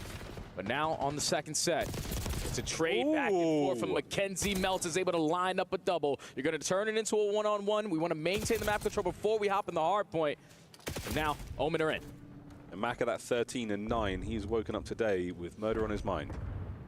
Vivid on time. Prolo unable to get anything going here. Not going to soften up the defenders there on the top side of the map. Oh, Craze somehow catching out Yuli there. There's the trades. Can Brack step up to the plate? Indeed, finds 2. The third man down low. Perfect coverage here as Omit somehow keep that P1 time flowing as long as they could. Yeah, but all the map control in favor of P7. You just don't want to die in this scenario. Craze pops a double, but it's still P7 soaking up the time, and they have the smalls that they want for P2. Final 10 seconds here. Mac again wins a miraculous gunfight there versus Standy, but it's going to be P7 set up properly again at the P2, waiting for that first push. Yeah, Mac is having a wonderful morning, really. 17 and 10, 3 spree currently. But back over we go to P2 with P7 already in the driver's seat of the Lambo. They've got themselves a little bit of work now to do against the next wave of kills, but not a problem. 3 dead. Last man Craze from the inside of lobby now. Is Prolo going to be there for it? No, that is it. Step by step. Can we get closer? Brack and Yuli, the ARs now of P7, singing pretty as this hard point is still theirs. Yeah, the ARs are hitting diff right now in a situation where Yuli's picking one up off the ground to assist his teammates as well. But this P2 has treated them fantastic so far on this map, number 1. Final 25 seconds. Brack is consistently lining up in the kill feed. He still knows that there's pressure from the front. Can he pop all 4 to hold down this time? He knows that Craze knows that he's going to be overwhelmed, but doesn't need the ego, Chow. On 5 in a row. Another dominant P2 gives you a hefty lead going into P3. Great movement there by Brack. He doesn't leave the hard point. He's trying to get every single second possible to secure the Hellstorm. There it is, in the back pocket. You might call it in right now. Go for it, mate. You've got a wide open hard point over by fences. Omit, this is going to be a problem. Yeah, this is definitely going to be a problem, but the position that he's calling it in from, all the way at Spiral, you're only going to allow your teammates to still be in a 3v3 scenario. I would have loved for him to save that cruise missile going over towards P4, because P3 tends to be scrappy, going back and forth between both squads, because now Vivid on the pinch is able to pop a double. At least your team is still soaking up the time, but this should be an instant break here for Omen. Oh, that is magic. 2 for Craze, 2 from Vivid. Instant break. Now looking towards the spawners. A split though. Prolo will be on the right flank in a moment. Mac's going to deal with that. Good job done. Now eyes to the left flank. Craze on time. Catches himself 1. The snap not really there. As Omit have managed to survive the Hellstorm. And they've survived a couple of waves. What a fence's hard point this was. Yeah, but now Omit have an opportunity to make up for it here. Mamba's in a big crucial position. At least find an opening. Gets the first onto Prolo, finessing around the rock, but cannot get the better of Yuli. The preferred weapon in hand for the SMG gets the job done, so P7 win the rotation. Again, towards another money hill. Omit need to stop the bleeding, need a break. Yeah, Joe, we saw the last break. Very clean out of Omit, but again, P7 right back at it. No diamond hands here on rock hard point. Mac on the dive, can't get anything going. Here come the trades. So far P7 up on top. The last two members of Omit stopping, pumping the brakes, waiting for the teammates, waiting for the reserves. You cannot break it without effective numbers unless Craze gets in and gets the damage. Prolu now tagged up, brought over now again to Rock. No one on the break. P7 still holds. They are locked in right now. Everything is coordinated. Everything is fluid. The way that they are playing the game with all the trades going down, 2-2 split, but Mac and Craze are able to walk away with those final two. Soak up this final 20 seconds of time, but now going into our third set, Omit no. In the back of their mind, we need to guarantee spiral side for P2. This third set, 2:30 on the game clock. Not that it's going to come down to time. We haven't seen too many of those on Hacienda, but whew, gunfights all over the shop there from Sandy and Brack. A wide open P1 as it opens. Third hardpoint set. And what a game from P7 Esports so far. Brack having a fantastic map.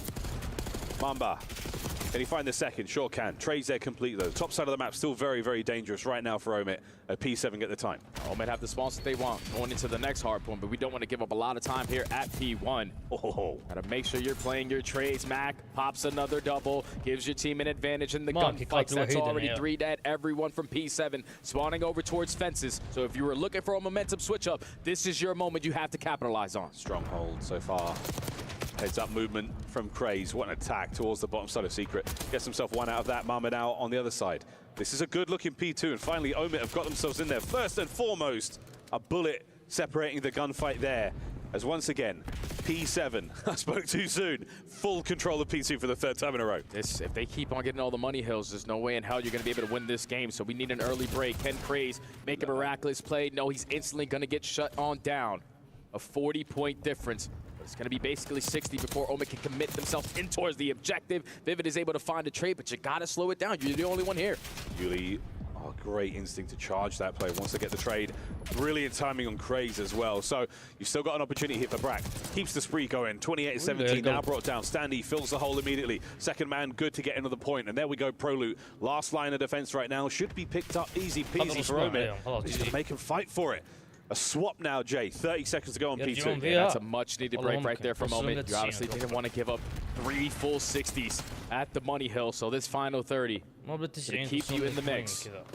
A route here from Brack through the water. You're going to be caught off guard with it, but at least you got players there in a position to play the trades. But you line up for Prolu. He locates the double, trying to make it a triple, but Craze with the movement is able to take care of him, and P7 walk away with the final 5 seconds. And now it's a race for the rotation. Oh, you have starved Omit so well there on that P2. Over defenses. No streaks in play this time round. Good old-fashioned gunfights.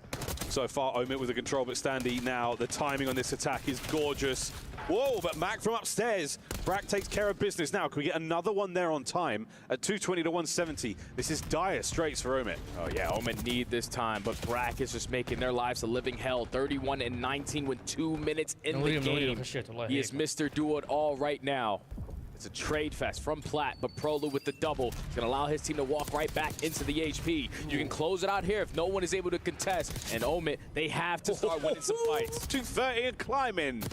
P7, they have just caught every single possible kill for the last few minutes. 15 seconds to go. You can win it here. You have to get in. But Prolu says no. 5 spree. Looking for the 6th over the top. Yuli's now in position for this, and no one gets close. P7. What an opening map. That is a massive map there for P7. A squad who struggled desperately versus this Omit lineup, especially in the respawns, to come out the gates blazing with Brack putting on an MVP performance. Mr. Do-It-All, almost double positive, 2 minutes in the hill. They just came out swinging. You're winning every single rotation. The gunfight's in your advantage, and that's just how easy the game is when you're playing the fundamental part correct. I think the amount of times we're watching Omit run past them, just get caught in corners, the trades they're losing, get hit by big nades, little things like that are just stinging so hard. P7, all that talk about this being a one-sided rivalry for the past few months, all of a sudden it starts to feel real different. Massive stuff there from P7. Brack leading from the front. Unbelievable stuff.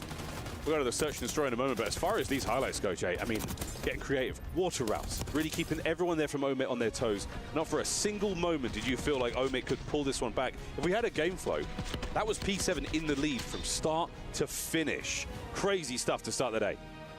And if you're Omit, that one's going to sting, man, because you looked a little sloppy in that series. I mean, that map number 1, because everyone is going for individual routes. We're going one by one, getting picked off and never having a full team push. That's what they were able to get away with yesterday versus FaZe. But P7, when you play someone so many times, eventually you're going to make the proper adjustments. Got Major Maniac, a veteran of the scene, standing right behind them. And you also got Ricky Atura, the other coach who was the coach for Omit squad previously on the season. So he knows the opponents very well, and it showed in map number 1. Hey, Ricky's been a coach for a long time. Back to the Florida Mutineers days, you name it, man. Ricky's been around. Major, with Brak, too. With Brak as well. What a roster. That was a lot of fun. Tons and tons of experience on the stage. Major Maniac, it is never chalked. One of the sayings that has carried its way through the Call of Duty world for so long now. It's a calling card. It's been a blueprint. I think at some point you can spray it across your weapons. Truly, though, an indelible impact on the scene. And it truly is never chalked, never give up. And that is exactly what P7 have got going from now. This rivalry doesn't look so one-sided anymore. And this is now going to be scary for Omit, because when I look at the P7 roster, players like ProLoop, players like Brak, I always expect them to be great at search and destroy. This is what is going to be the difference maker for them, because you found an opening hard point versus a squad that you haven't been able to find a hard point versus in a couple months now. So all the momentum is on their side. You heard Brak in his interview earlier with Blaze, just minimal adjustments needed to come on in. And just playing the fundamental aspect of the game correctly led to a very dominant map number 1. Now going into this protocol search or destroy, we were able to see this at Challengers Champs. Omit ran them over because players like Craze consistently were just getting behind enemy lines. They understand what that young man is going to try to get done on the map. Got to shut him down, slow the game down, and allow them to run into you. Nameless might lose track of Craze in game. See if P7 do. Yeah, Wheeler is awful, though. Yeah. Set you up. I set you up so good for my that. dog. We'll see how things go. Protocol, I believe. So they lost it in round 11 of FaZe, or round 10, sorry. 11. It was 11. Oh, yeah. I'm biting my fingernails. That was a stressful one. They lose it to FaZe in round 11, and now you go back at it. P7, though, I mean, now they've got a tape on you. They've got a lot of time overnight to watch that game, see how it went down. What did you like to do? What were some weaknesses that they saw in your gameplay? And the Major, you know it. He's got the boys standing to attention. They will be working on this moment. But on the other side, what have Omit learned? They definitely poured over that videotape late into the night here in Riyadh. Can you right the wrongs of yesterday? Technically this morning, sorry. Can you right the wrongs of early this morning? Yeah.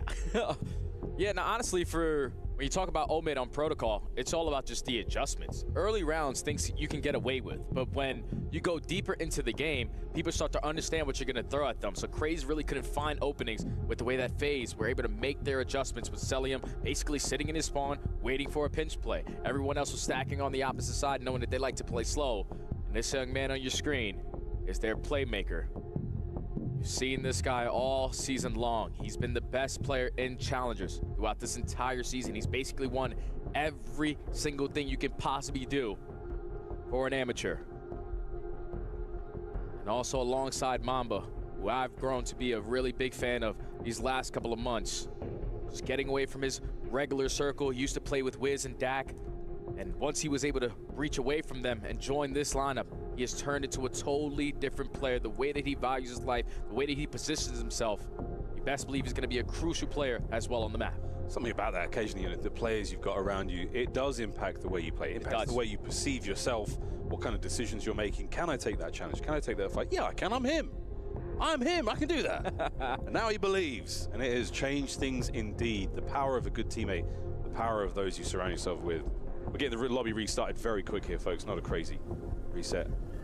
P7, their key, and the key of Omit hangs in the balance here. Their hopes and dreams here at the Esports World Cup. A dream that you've been thinking about all year. You knew it was coming. You finally get that invitation. You get the chance to step up and go for it. Of all the teams, it had to be against each other, didn't it, Stud? Hey, man, history always writes itself, doesn't it? You play each other so many times throughout a season. It's one-sided affair. The same thing could be said for like these versus Vancouver. It's been a one-sided affair all season long, but in the crucial moments at the end of the season is when you start to capitalize on them.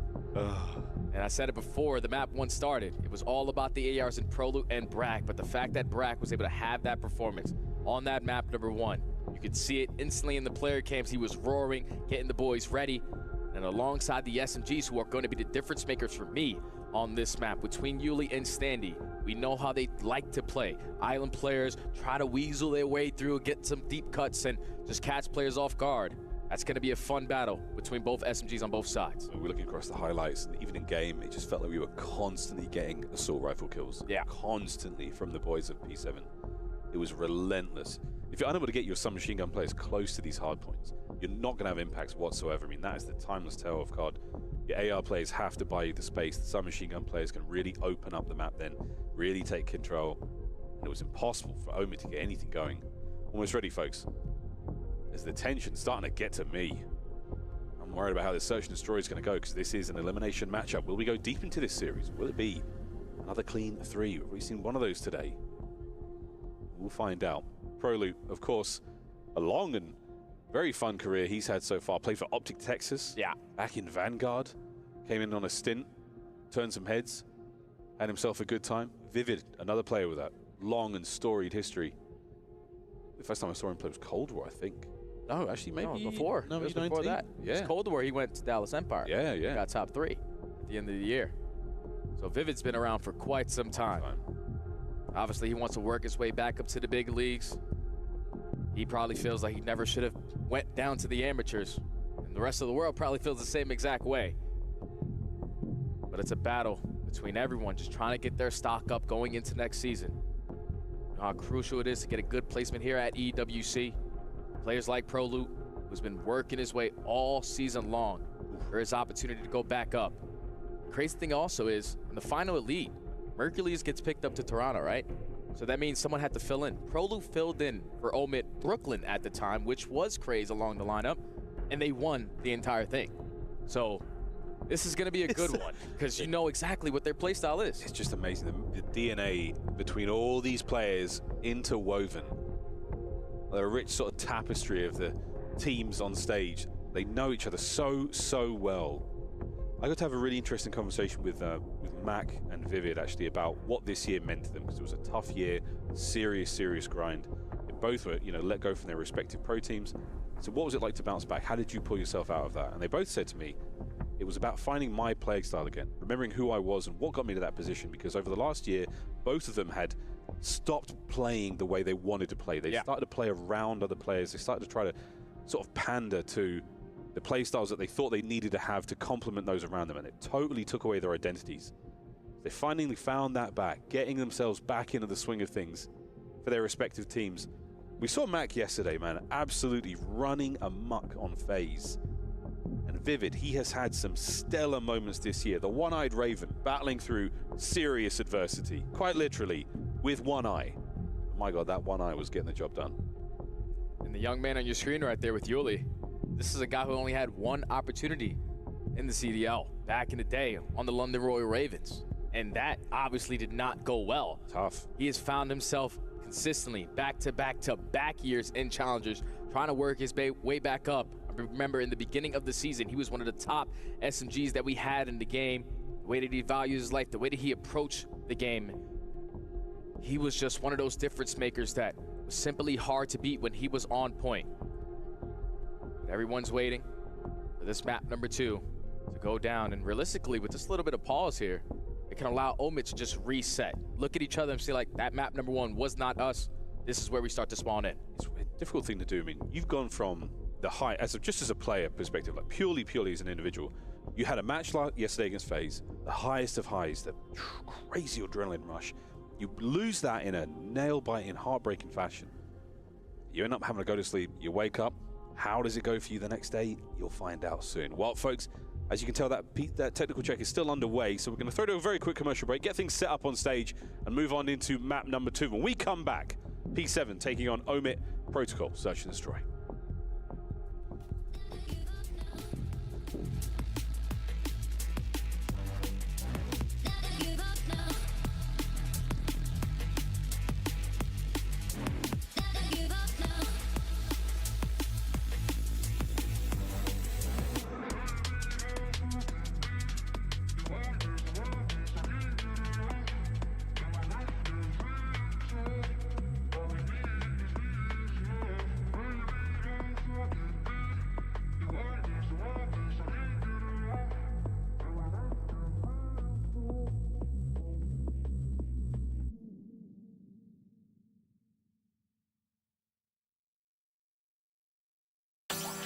was never meant to stay. It was you that put me in. Promised me that we'd be okay. All of your lies I was believing. You were there most of the time, but that was never good enough for me. Had me going out of my mind, had me going round like crazy. But I gotta end this way. Why is there always a struggle for you to let me go? You got me like crazy. Like you were always right and I was always wrong. Crazy.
Rightly ho, neighborinos, welcome back to the Esports World Cup. We're about to get to map number 2. We've got ourselves P7 taking on Omit, and if you've just joined us, a shocking result, Jay, in map number 1. The Hacienda goes 250 to 177 with P7 walking away with a win.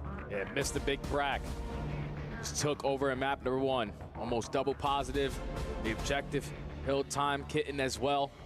He was Mr. Do-It-All. Now going into this search and destroy, a very crucial one here for Omit. You didn't think that you were going to be tested like this with the way that you played yesterday versus FaZe and all the history you have with those players across the stage from you. You're basically able to dominate them every time you went up against them. So far today, it's been a different story. And that's the thing. You've done it all year. Just do it one more time. What's another one? Wow, this one, a couple of bumps in the road so far.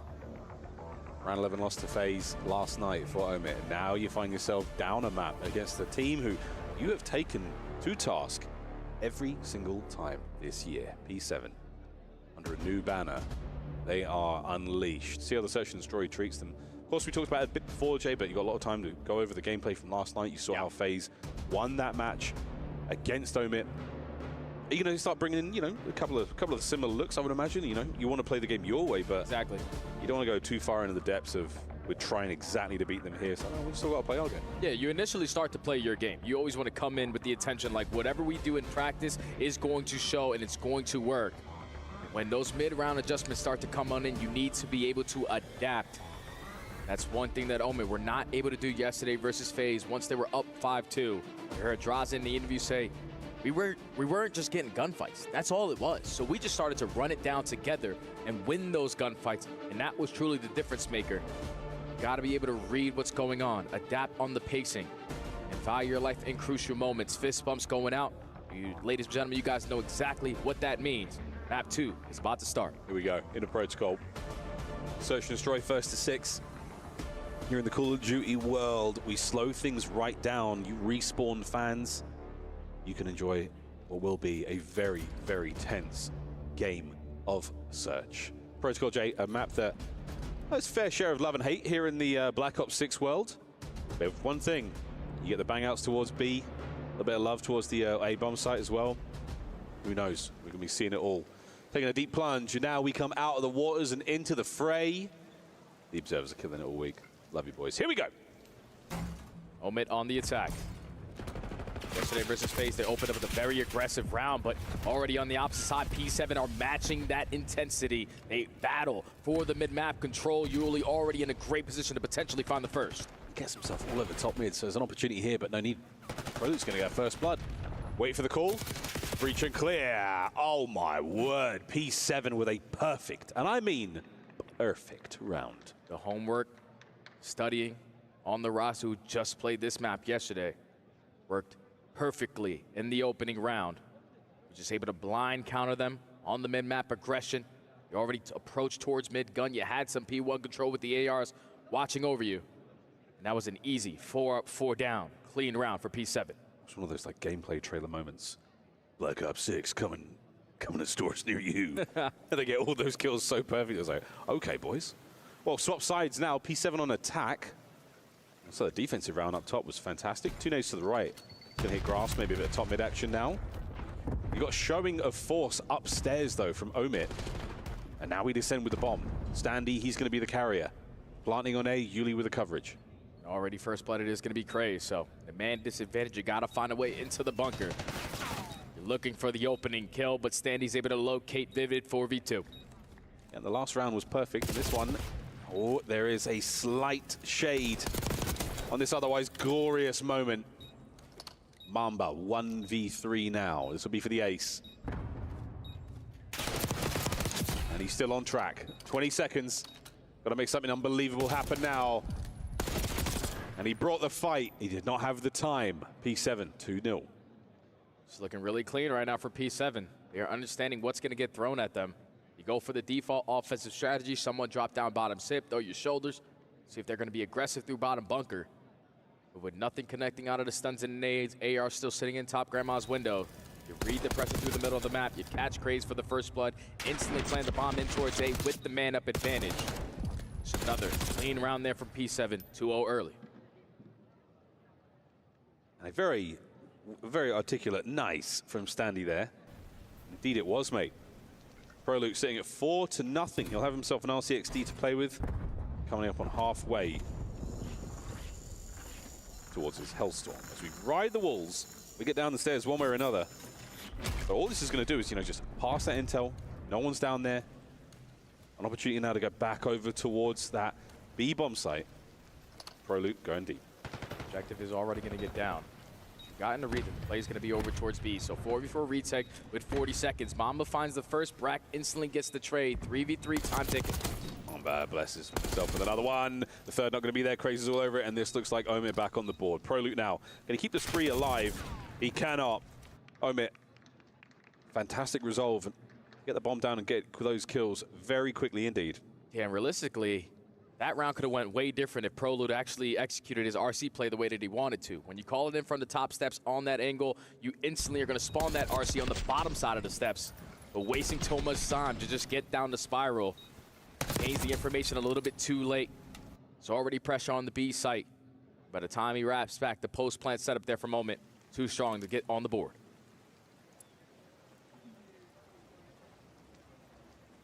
Vivid and Mac yet to get themselves involved in the kills department here in this search and destroy, but here we go into the fourth round. Opportunity to do just that, but the timing on this one's going to be absolutely outstanding. But wait, Mamba, the guardian angel right now for Omit, keeps his boys alive. He might be still in a fight over on the other side of the map, but wonderful stuff. P7, they're going to walk away with a couple of wounds, but they're still going to have the bomb, and they're still maneuvering now over top mid. Yeah, Mamba not in that position leads to another first blood in favor of P7, but like you said, the guardian angel keeping his squad alive. ProLuke able to equalize, make it a 3v3. The bomb is in bottom blue, so you're ready for the pressure for Mac. Lines up a double, 1v3 for Brack. That's a huge individual moment there from Mac. Wicked stuff. And Brack now finding himself in the nearly impossible. Mamba, oh Mamba, deep on his belly. He's going to come around this corner and run into some serious trouble. And that is the round. Magnificent execution there from Omit. Suffocating opening play, and Mamba, that round was his. Oh yeah, he took over there. He's keeping his SMGs alive, finding the first blood again. Back-to-back rounds there from Mamba.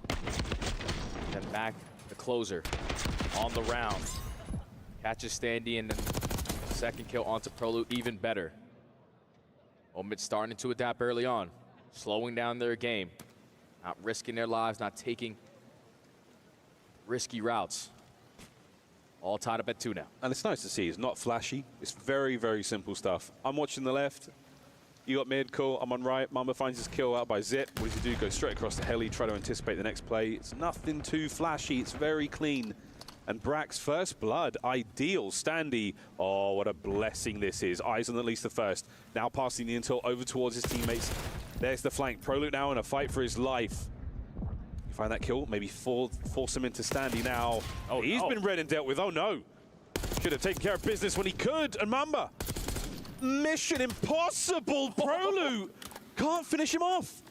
He's able to get out of dodge.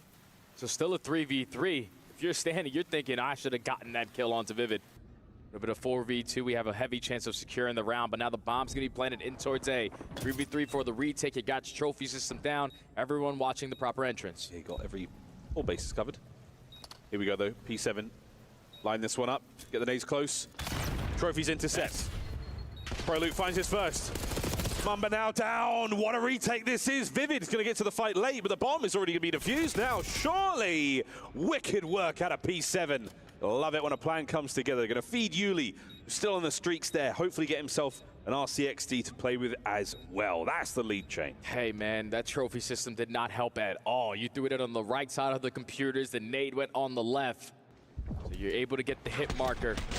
I thought when Standy didn't shoot at Vivid, it was gonna cost you, but thankfully the trophy was able to save you. You're able to get the connection, have him weak. That was instantly get that trade. Just dominate the bomb site. That was Mamba's Houdini moment, somehow able to stay alive there, and it did let you get the bomb down, but man, didn't amount to much. 6-2 for ProLuke so far. Could have been 7 if you picked up that other kill, and it's going to be a headbutt towards A. We're inside. Craze finds 2. Mac gets his as well, and now Brack alone versus Vivid and Mamba. 1v2. Has a lot of time to work with. Both weapons for the occasion as well. He's playing a little bit of gun game here. Trying to locate where they are. A minute to go. And he's going to slowly but surely get himself in towards the A-bomb site. Omit will know this immediately. They're going to get told in a second, but you've cleared out B. There's still tons of time. Good luck, Brack. This is going to be something. A strong guess. Knows they're going to be coming from the B-bomb. They're going to take the spiral stairs together. And here we go. Mamba's out. Damage dealt. One more man to deal with. Brack. Huge damage. And a nervy moment. But Mamba will be able to get away with the fight and try again. Time is ticking. 20 seconds to go. Mamba eventually needs to get back into the play. Brack is finessing. He's finessing. Front door. What? Mamba, number 5, gets it. And a cool nod of the head in a high pressure moment like that. Finds his 7th kill and the defuse to equalize. That's just one of those gunfights. AR versus SMG. The SMG has the advantage. But Mamba is just a different kind of breeded player. Doesn't matter what weapon he has for the occasion, the movement and the snap. Good enough to secure the round and pull the momentum back on their side. Tie game. Unreal. A cool nod. Well composed, icy moment. And Brack nearly taking care of the 1v2. I mean, what a great round of search. Well, 3-3, we go again. And Mamba, a slight misstep there, has to run back for the bomb. We're going to be seeing a lot of love towards top mid, and Mac, Omni movement, gets himself a dive over towards the site. Here we go. No need to waste any time here. You have full bunk control. Instantly get the bomb down, and if you're the island player at Vivid, you cannot afford to get caught there. Man advantage, P7. Man advantage, bomb planted. Trophies are up. They're going to be more useful this time. RC, perfectly dealt with, but so many nades. Not a trophy to be found. Craze, huge damage over to Mamba. Left flank finds another. Damage has been dealt, and he somehow, oh my goodness. What an explosive round. P7 take the lead. Mamba's trying to do everything he can to provide some momentum on the side of Omid. Almost pulls off one of the most insane clutches we potentially have seen on the season. No trophy systems, again, not in the right place. Everything is just blowing up on Mac. He stood no chance there. But with 6 HP in the dream, the ego chow, Bragg just had a little bit more HP there. P7, the advantage again. Oh man, oh man. A sigh of relief. Into the round we go, and already, it's 3 dead. Oh my goodness, Omit. They've managed to get themselves right into this, and Brack, the last man left alive under a hail of gunfire. He knows the trouble's coming to him. Is he going to sort of hold on here? Kevin McAllister his way through this one. He will not. Omit. Tied up 4-4. Oh man, it's just blind counters after blind counters. All right, we're going to slow the game down, or at least try to attempt to go over towards B. And Omid are already waiting for you. With pre-aims and the SMGs getting aggressive through the middle of the map. Craze able to line up a double there. Force Brack to be in a 1v4. Don't want to allow this guy time, potentially to get lost. Make something out of nothing. But quickly, a tie game again. This is, what a game of protocol this one is. What a banger. A delight. On the attack again, we go for Omit. Mamba the bomb carrier, the 3-1 split once again. Are we going to run into trouble here? Yeah, we sure are. Craze strikes first. The second not going to be there, but Mac is there for the immediate trade. Watching out for the flank. That's Vivid. Takes care of business, and this is starting to smell like map point. Brack 1v3. Bomb still not being planted. Going to roller to keep him at bay. Buy some time. This is going to hurt. Damage dealt. The shoulders are fantastic, and the actual health pool right now is not ideal. Brack can't get away with it. Was expecting a little more aggression there from Mamba, but he doesn't win the fight. And there we go. You've been here before, Omit. And there's something in the air here in Riyadh. This map is a tense one. These last couple of rounds, it looks like Omit went back. Obviously watched the series versus phase over. نورين الله يحييكم يا رب. In the aggressors. Changed up the pacing. Previous defense, you take all of mid-map. On the offense, everyone through both sides. SMGs walk away with the trades and eventually get the bomb planted with the man-up advantage. So now Omit at game point. Need to close this out. P7, we're going down low. Trophies are in play. Safe and sound. Max somehow dodges that. But they bamboozled them. It's a fake. The bomb's going upstairs, and we're going directly to B. Omit are in position now to contest this. Who will strike first in the kill feed?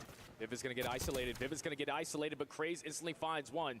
So it's still a 3v3. Omit are aware now that the play is going to be developing over towards B, but look at how much space Craze was able to clear on out. So now for the 2 players remaining on his team, he just sit inside blue. He's in from behind. Here comes the helicopter play.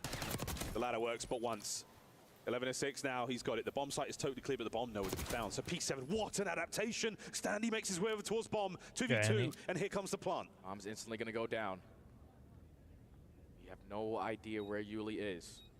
Both players from Moment going to rally and go quickly. Timing on this. The gunfight. The second man, Standy. The shoulders are good enough for the damage. Mamba now in the 1v1 over the top. Crossing. Yo! The defuse is his. The map to Omit. What a clutch. The rookies are playing out of their minds right now. Both in the double-digit column. You saw Craze's KD in Search and Destroy so far this weekend. A 1.27. That's only going to get better. But so many opportunities for Mamba to clutch throughout this map. And he finally gets the one to seal the deal. Oh, beautiful, beautiful plays for Moment to bounce back in the series and tie it up. What a map. Tied up 1-1. Heroics here from Omit and P7. On the other side of this break, we're playing control. Don't go too far. This is the Esports World Cup.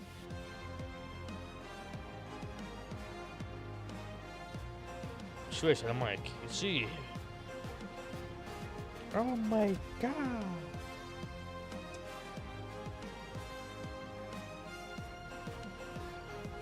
من عمرك جبت الجيم او ماي جاد ولا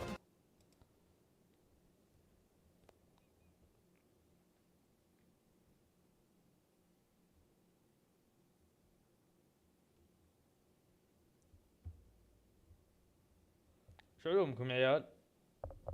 تشعل اللي في البث يا اخي شكم تتكلمون ما عاد يسولف معرقين كود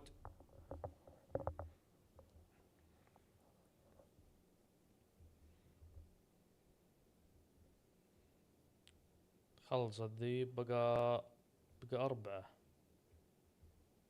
والله 4 بقى 2 غير هذه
والله حقها يا عيال تذكرة في البوليفارد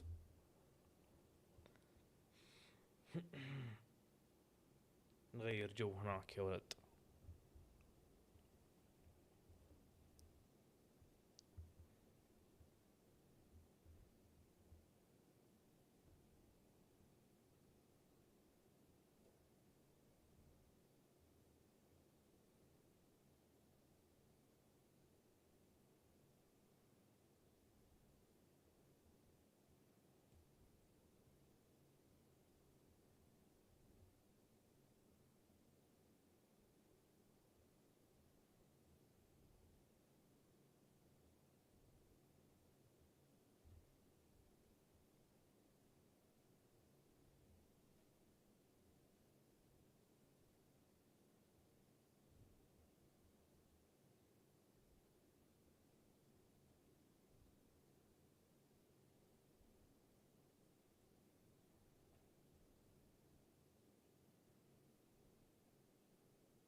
يا عمري اللايكات يا الربع والله يبيض وجيكم.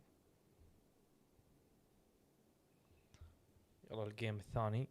That tournament strictly business, and those boots were not made for playing Call of Duty in Riyadh, but they're doing a damn good job out here. Mamba with an unbelievable clutch to close out that round of Search and Destroy. Does not allow any more madness there on Protocol. But folks, we do stay on Protocol. We're going to be playing Control in just a moment on the very same map, very different game mode though. ممكن تطلع اسمي واسمي عبد الله تستاهل لايك. Not going the way we thought it was. يا حبيبي يا عبد الله We weren't expecting نور to lose a respawn in this series. الله يحييك.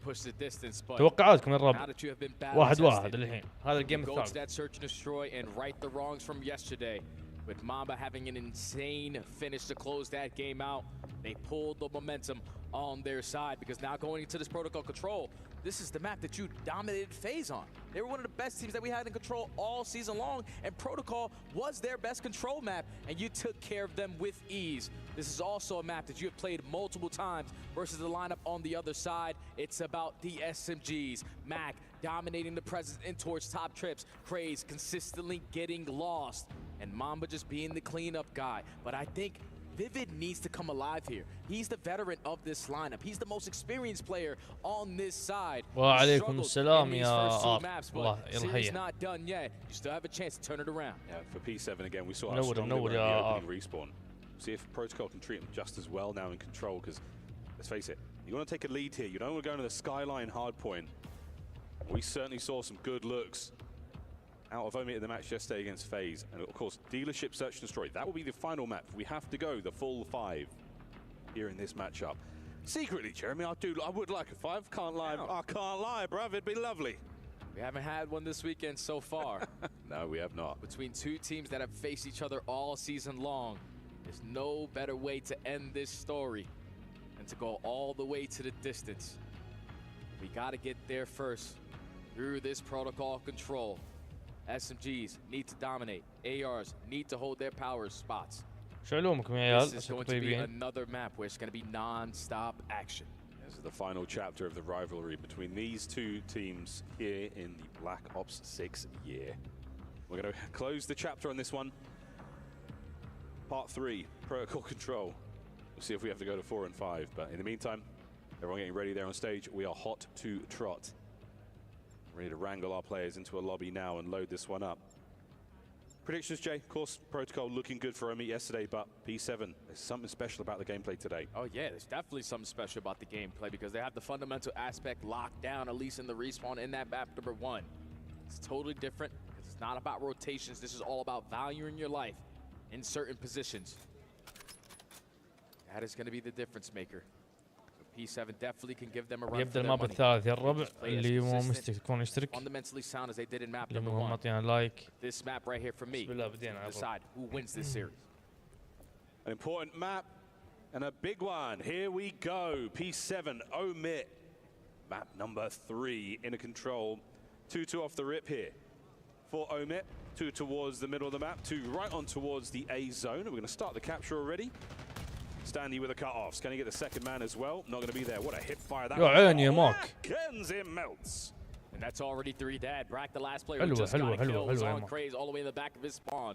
So this can guarantee a couple segments here at A. You don't have any trophy systems, so the nades potentially put damage in, but Mac is just going to now fill that gap, take a little bit more space away. That's 3 dead again, and now everyone off the respawn. Oh my word, this is getting dangerous. Mac, Craze on the other flank, and you have pinned them in. They're literally spawning in Craze's pocket. And the A zone is on its way out. There'll be 2 minutes and 14 seconds of play and a 6 life difference. That is a perfect break off there from Omid. They make this map look so easy.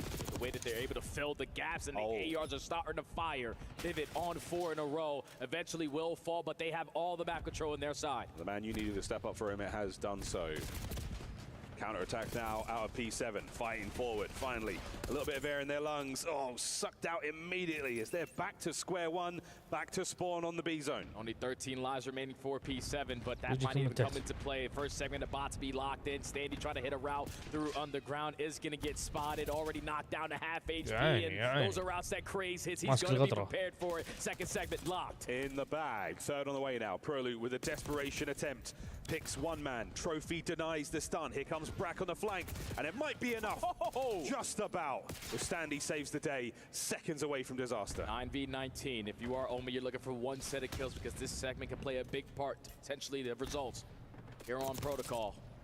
As they are just simply not losing fights. That's it. 3 dead. That is it. Brak, it's on you, mate. You have to save it, and that is perfect coverage. Craze from top window. That will be the round.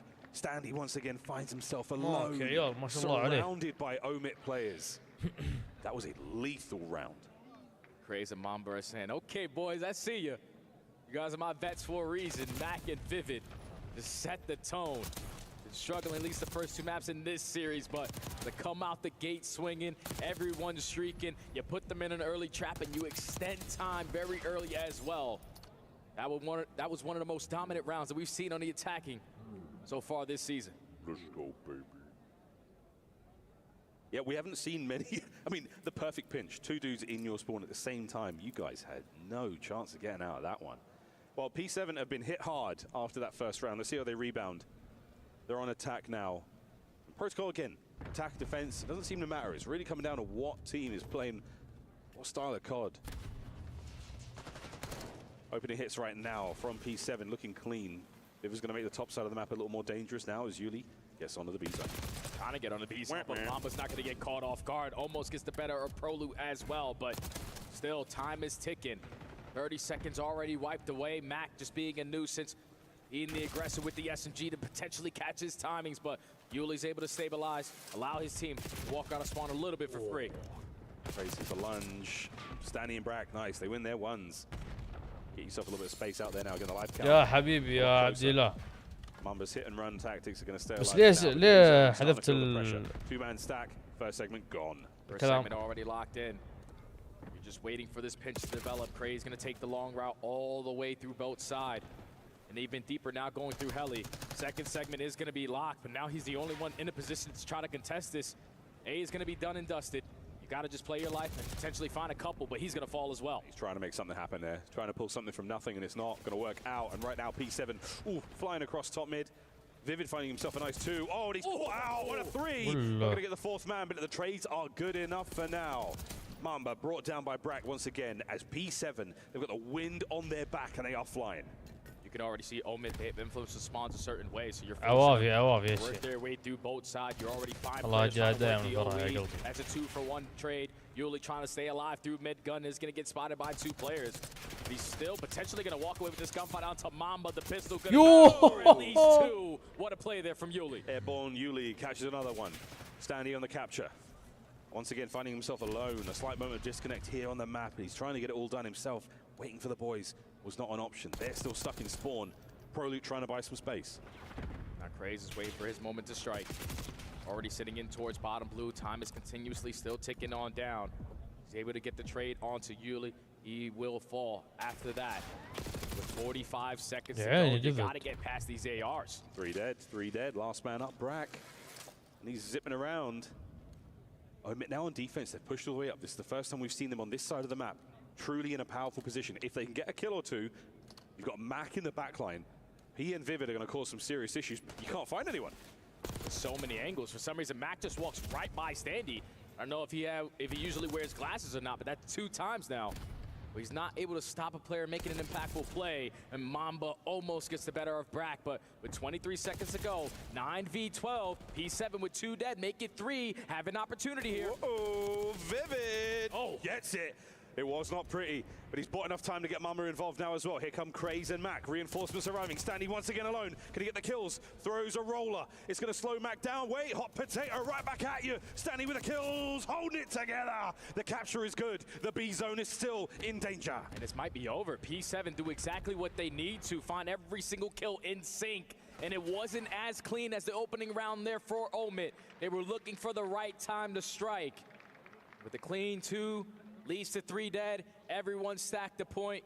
Beautiful plays right there out of P7. We are rocking and rolling here on Protocol. Both attacking rounds. Clean captures either side. The life count of that one a bit more, a bit more dicey. But Mac is having a wonderful map so far in the kills department. Everyone there, on P7, it's a much more well-rounded attempt.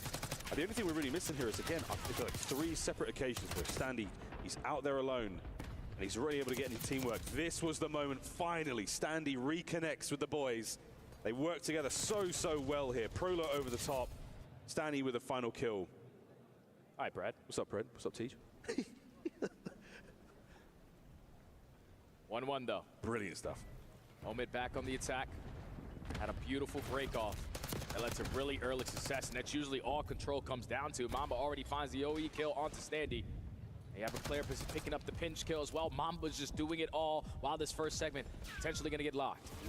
اشترك يا عبد الله اشترك منور الله on يحييك. this side of the map. Now going to double back, commit more resources towards A. What a win onto Yuli. That's unreal. Gets away with his life now as well.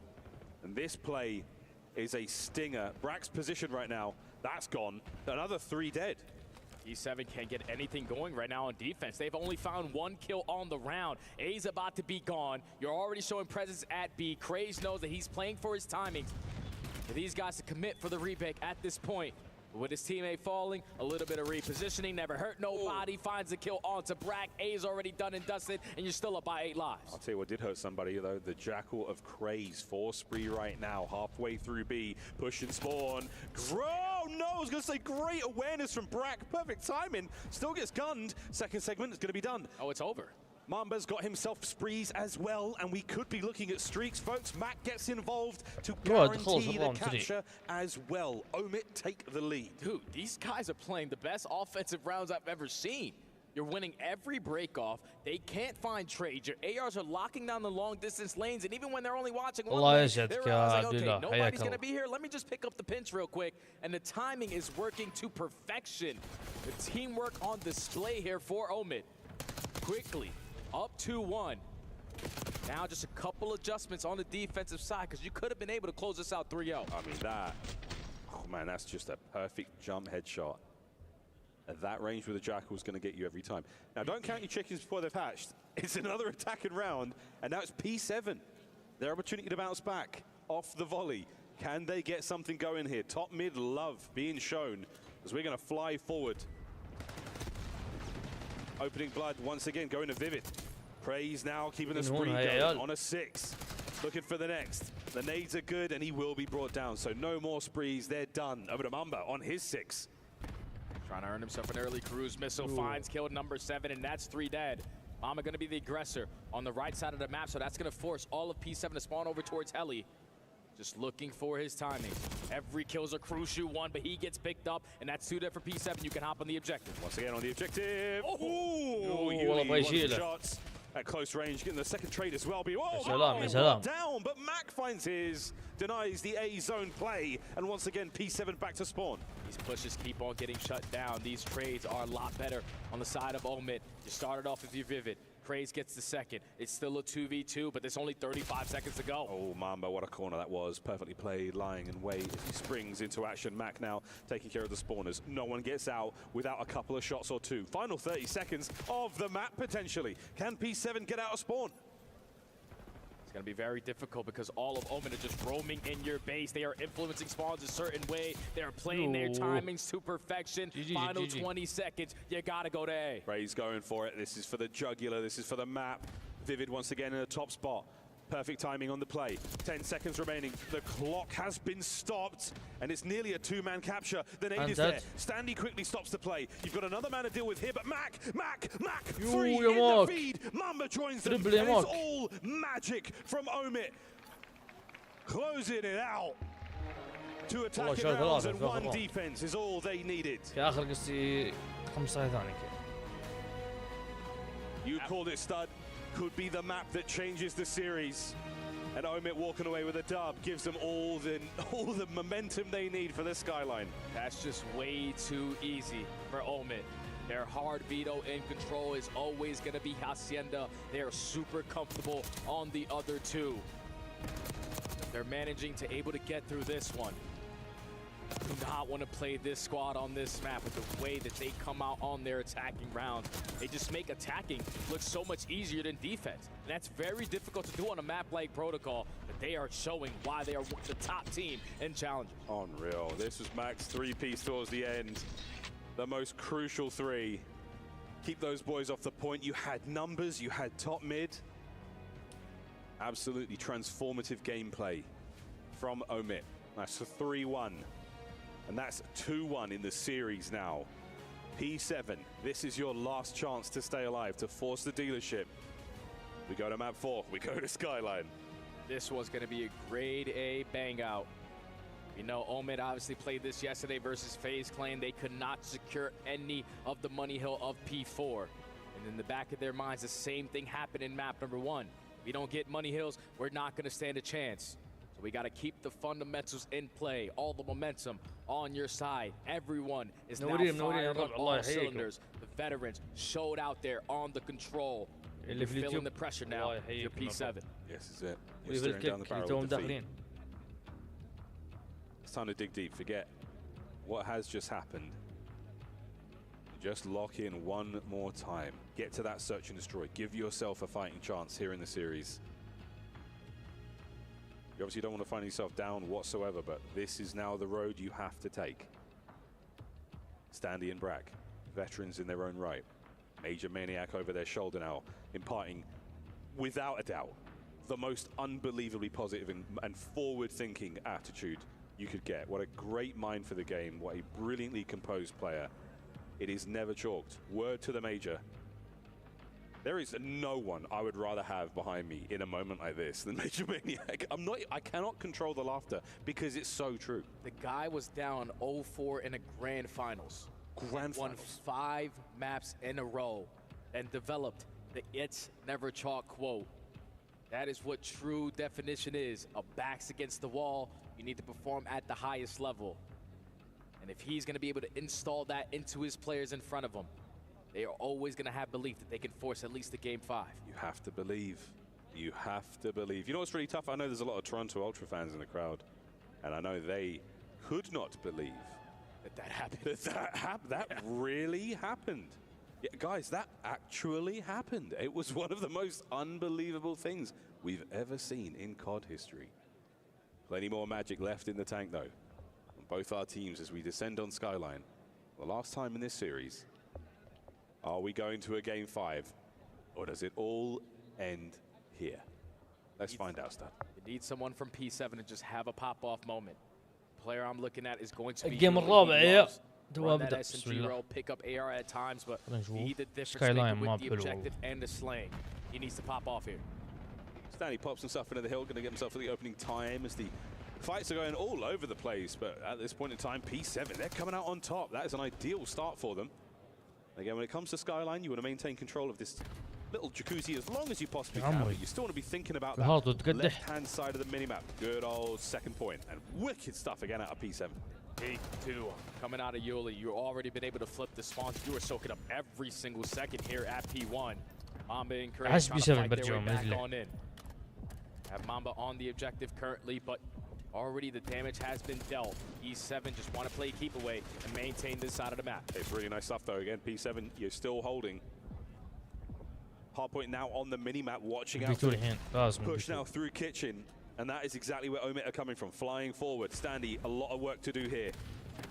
Stuns are connecting. Nades are in position now to slow them down, but all it will do is slow them down. Up over the top. Gonna get himself one more. There's the slide. Mac reads it perfectly. Onto the time we now go, and Mac and Mamba find their kills. This battle is not over yet. And Prolo's the only one here. He's just trying to finesse, stall time for his teammates to get back into the play. Gonna hit the zip. I love to not contest angle before committing on the gunfight. Now your teammates are here to assist. Yuli through the back door, needs to try to get something done. Doesn't have any ammo in the clip. Now Brack, last man standing. The push gets shut down. Omid still in control. Lovely tech, not showing the contest, but not enough there on the trades. Mac now on the time, as Omid have managed to get the break relatively cleanly. They're holding on to it now. That's an awkward moment. Oh, up over the top. A bit of a team kill, but you'll take it. As Vivid still maintains control of the hard point. Easy look towards, oh, the hop. And Brack finds it. Trades once again as Craze comes out on top. Now a slight lead for Omid going in towards P3. You already have Mac in the position off the rotation. He's looking for a one-on-one gunfight. You're going to catch the player, push start towards Grill. Mac wins his one-on-one. Omid have an opportunity to chain these together. Stays alive as well. Oh, what in the hip? What in the MW2 simp hip fire was that? Wow. 3 spree from Mac, 3 dead, hard point Omid. Now for your P7, you obviously need to contest this, but you need to be crucial on your approach. Do not want to fall. Allow them to take some space. Locking down all of the middle of the map. The AR is being felt on 3 in a row. You are basically 30 seconds into this P3 and you have yet to be contested. Now if you're P7, a crucial decision. Do we contest this? And you do. And now the spawns flip. That's a flip. Right-hand side of the map now, all Omit.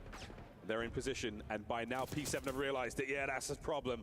Man fighting forward, looking towards streaks as well. 5 spree. A lot of objective work being done. Sending it forward. Mac can't get any more out of the life. Craze on the trades. No streaks, but still 11-7 for Craze and full control. احسن يا عيال، احسن ما في بي 7 لما يمشون مع بعض. This time they're winning their rotation. عنده ما شاء الله. Initially are set up. There's going to be pressure on the bottom side of Closet. They're just going to send it right through the middle of the map. This is not going to work because the ARs are watching over. You also got assistance as well from Craze just in case it gets a little bit scary. But it's just a trade fest on the bottom side of the bedroom. Yep, Mac, just stay down. Just stay down. Stays alive for as long as he possibly can, and that is a lovely amount of time gained there from Omit. But breaks are on, spawns are good. P7 with an opportunity to get this 30. Yeah, beautifully played right there from P7 to win the initial gunfight on the top side because that instantly spawns that player out and you still had the 4v3 advantage. So last man standing was Yuli, almost pops 4 in a row there. But the break opportunity here for Mac is instantly going to get shut on down. P7 into this game, the final 50 is going to go their way. Now if you're on with the adjustment, needs to come on in. Not a lot of time here at P1. That's a lot of time. Great 30, great gain there. P1 set up, here we go into the second set. Not a whole lot separating our teams here. It's really the kills at this point in time. Proluke, the only man up in the positive for P7 in the KD department. Vivid eats a nade. Trophy now in play. Better late than never. Whoa, and Standy makes short work of him. Craze strike towards time, and lovely tags from him. Brought down again. Omit, slight overheat. Omit, a little bit of ego chows here and there, but your ARs are still filling the proper gaps. Mamba almost gets the better of Standy. Still in control of the hard point forward now. Not a single player from P7 is on the opposite side of the map. They are trying to get the break. They are using their attacks, everything they possibly can to shut down this young man who's playing in a row. Give me the ace, Vivid. You are a teammate. That's all 4 dead. Omit still in control. That was the highlight play right there, Craze. I mean, we're holding down the left-hand side of the map. We've got the P2 spawns. We're all good there. We've got a huge chunk of P1 time. But what have we done? No one has watched White Steps. And now, here come P7. They're on the inside. Vivid has got a little bit of work to do now. Up close and personal with his aims. Standy gets on the inside, bringing his Jackal to the forefront. P2 open for business, and Omit have let him in. And Vivid now just in a crucial position, just value his life. Look for an opening kill, create an opening for your squad over towards the kitchen side. That's now 5 in a row. Instantly going to get traded from Proluke.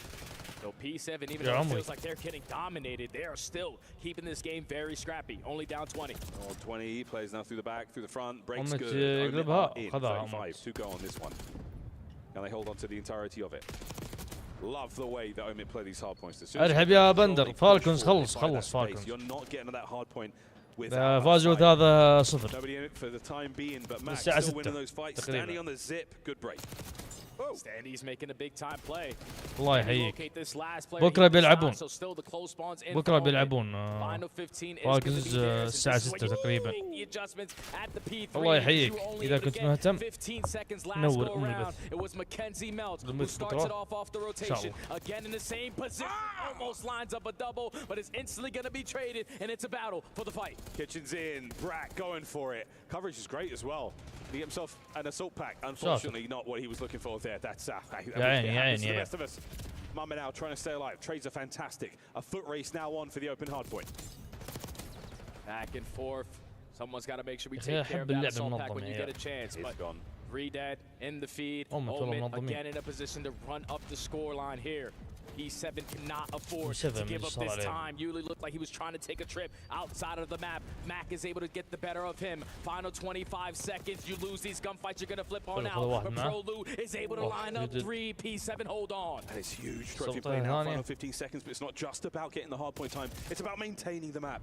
Right-hand side is where we are going next, folks. Back over to the bedroom. And a couple of members now of Omit have made their way inside. Brack trying to hold the line, trying to keep them at bay. Over the top side of hedges. And here comes Mac. Brack finds it. Next man up, Vivid. Gets it as well. Hard point still P7's. Yeah, but here comes Craze from the top side. In that position is going to spawn them all the way across the لا map. بكره يا خالد. Only Standy in towards the hard point. He's going to get flooded by تكلموا اطلعوا the تكلموا. break is early there for Omid with a good chunk of time left. Still, this is that front line and push forward. Mac is going to be the tip of the spear.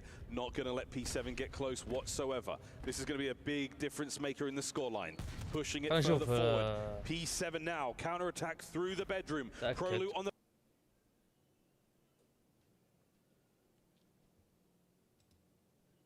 The best possible move. The trying to play.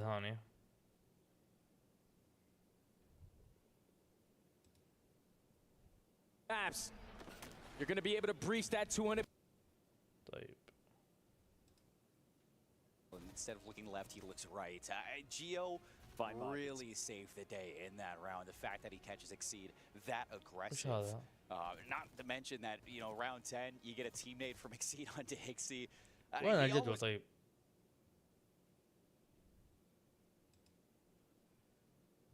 Is the way that he presents it. مين الجدول؟ نبي الجدول يا خالد وينه؟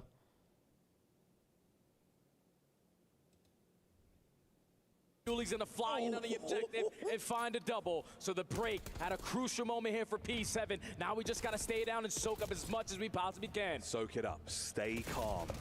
Omit have put themselves in such a good position, but this map is not over yet. P7 set up now for the next hard point as well, and this is a fantastic hold. The bedroom is popping wide open, contest complete, and that is it. This is a good 15 seconds to take because now Mamba taking positionings away, taking so much space, wins a gunfight. Those two players are going to spawn all the way across the map. If Omit win this rotation, it's a GG. Brack down, Mamba making moves. The mentality is good. Another kill. Can't get any more out of that life, but Vivid is now close enough to make something happen. Has to hold on, let his boys get into the play. Parallel spawns now as the foot race for reinforcements is on. Get to the hard point, send it, go! Vivid! Now it's only on Yuli. He's going to now fall as well. Everyone from P7 all the way across the map. You got one more opportunity to get back in. One more push, one more fight to stay alive. Through the top door, Mamba holding them down, holding them back, finding the kills. Two more players by stairs from down low. Should hit the zip. Vivid has it covered. 5 seconds for the win as Mamba drives the stake into the heart of P7. And that is that. التيم اللي بيلعب الحين يا خالد تيم اكسند ولا من؟ And commiserations to P7. You could read the lips of Mamba right there in that player cam. You cannot beat me. That is 3 in a row on the big stage. You thought that you stood a chance after taking the opening map. But Omit came alive, gained momentum, in the Surge to Destroy, spawned in on their best control, took care of business, and made the adjustments today on the Skyline hardpoint. Well played there for a moment. They get their rematch versus FaZe Clan. What a moment. End of the day, we will see them play. What a spectacular series and fantastic showings from both our teams. P7 absolutely outdoing themselves in that first hard point. The Search and Destroy came down to some unbelievable clutches. But you called it, Stud. It was the game of control. He who wins control in the series wins it all. What an unbelievable run. And one of the men who was incredibly important in bringing that dub, the king of clutch himself, Mamba, is on stage now with Ian. Thank you very much, guys. I am indeed stood by with the king of clutch, Mamba. He got some fans out here as well. They love him on the main stage. Omit, make it through. You survive. P7 will drop out of the tournament here and now. How was that for you? It was a stellar performance. You've been looking good all tournament so far. It's a great feeling, man. I mean, we beat them 3 events in a row, so we were confident coming in, and honestly, we're just ready for that FaZe rematch. We'll get to that. I just want to talk about momentum, because there was a lot of talk about you guys being underdogs at the very beginning. I feel like the narrative might be starting to change. What do you think? I think a lot of fans on paper think we're going to lose most matches, but when we're on stage, we're as confident as the other team, and we know we can beat any team in this tournament. You, in particular, look incredibly confident. I've seen you mouthing some words right down the barrel of the camera. Are you having the time of your life up here? Oh, I love it, man. I love it, man. I love competing. It's just straight passion, and I mean, man, I'm ready to compete.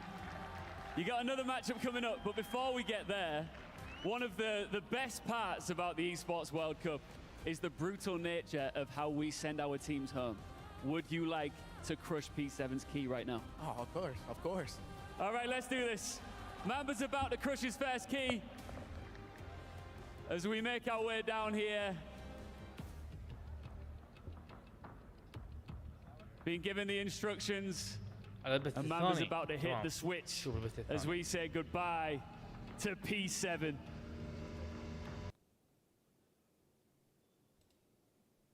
They strike first on the Skyline hardpoint with a really emphatic performance from Exceed. G2 they answer back. بس منهم نفس اللعيبة ولا لعيبة يختلفون؟ Team is turning up now in day 2 of EWC.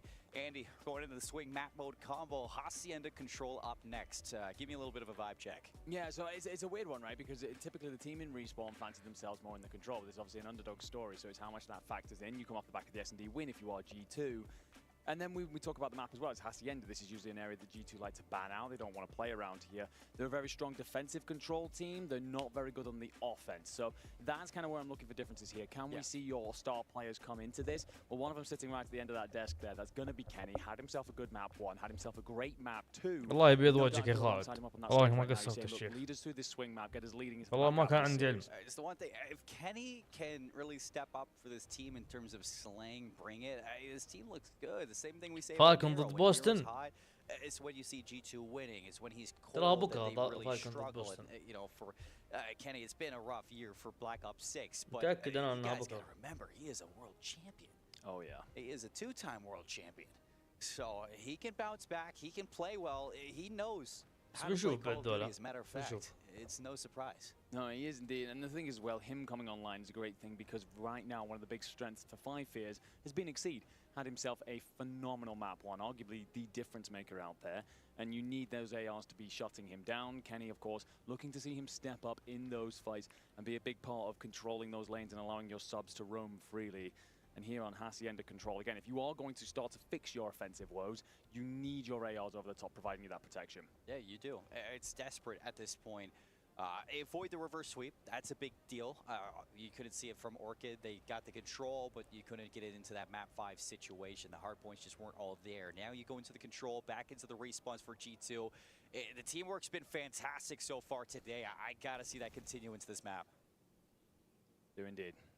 G2 will be on the defense first then. Yeah, so despite the fact we're on Hacienda, typically their bread and butter. There's a bit of a longer fight than Nero probably would have liked. Does fight Exceed though and turns and cuts down fire. You are going to have reinforcements coming in above you from Hixie though, so he will clean you out. And it's a bit of a mismatch on the map here, but Kenny turns and finds another. It's only going to be Capsidal who slipped the net for a moment, but in that he then finds Kenny. So it's a bit back, forth, and well, all over the place as we enter the Matrix, come back on out, and G2 Esports find themselves a couple of kills. I mean, I don't know what just happened, but that was crazy. You know, I am such a big Nero fan. When you see him click it, it looks so effortless on the reads that he has. And now on the flank, he's looking to do a little bit more damage. Not going to get through fire, but Geo right there to step up alongside him. Spawn trap ensues for Five Fears. You got Capsidal looking to do anything he can over towards B, and at least he's going to give some chances for his team to break out of their spawn. Another hit coming through for Five Fears towards this B side, but the 2 kills go the way of G2, and again showing their defensive prowess here. So good at opening up with those first couple of kills. Capsule does well for 2, especially that second one sliding around the back of Shed, but Kenny's going to try and squeeze the الحين هذه لقطات ولا جيم وش صار؟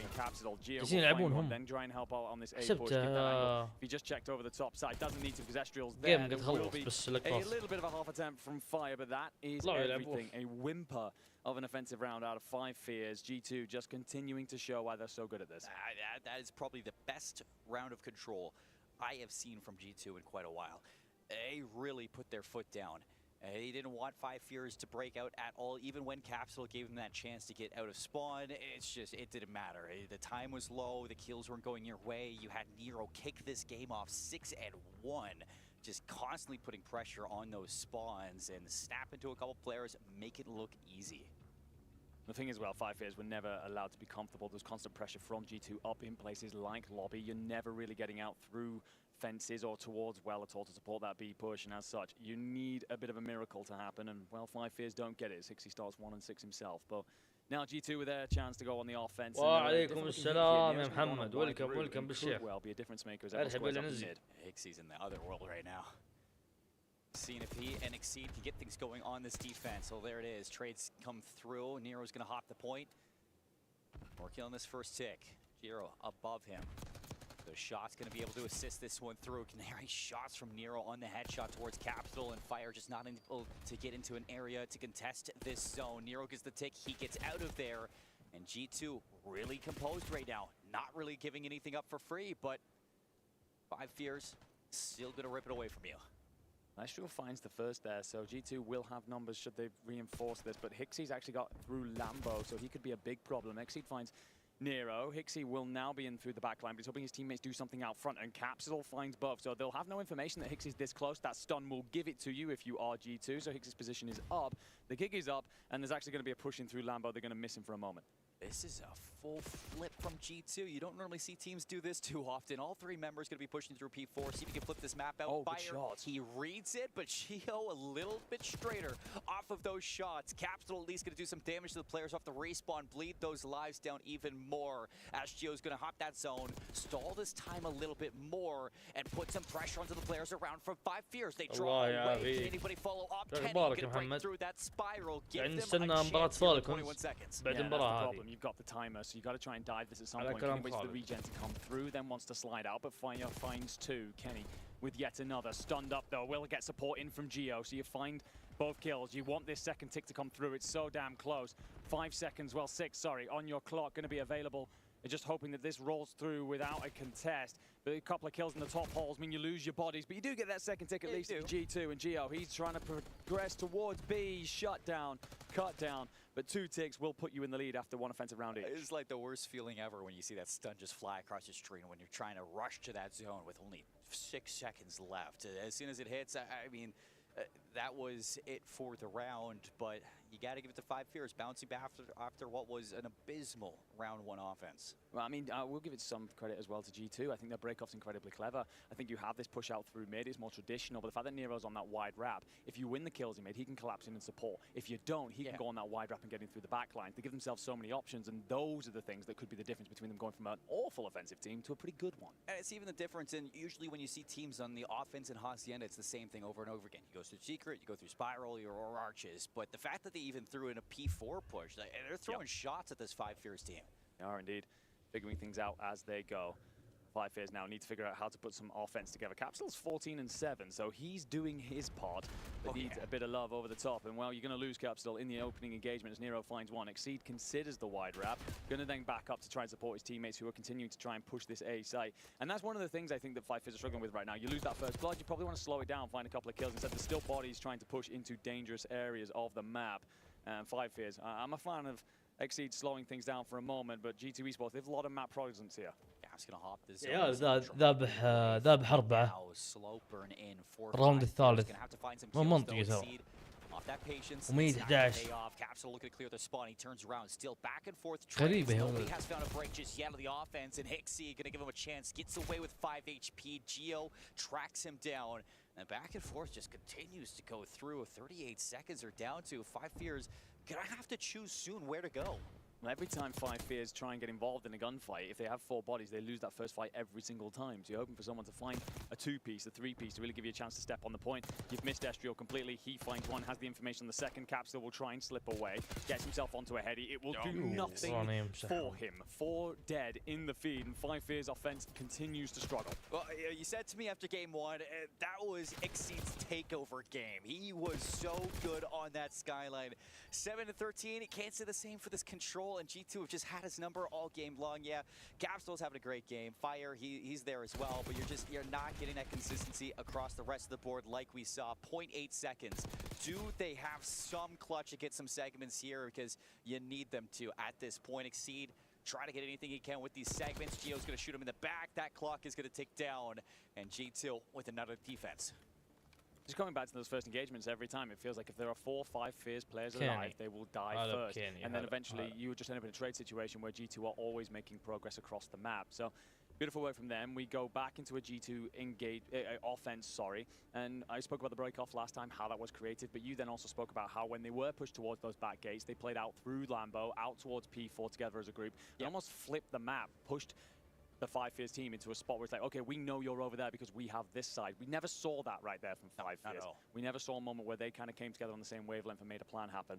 So for G2, it's continuing to assess what they look like, not only when it's going well, but when they get punched in the mouth. You need a plan. You need something to at least break what has been such a relentless defense from this G2 team.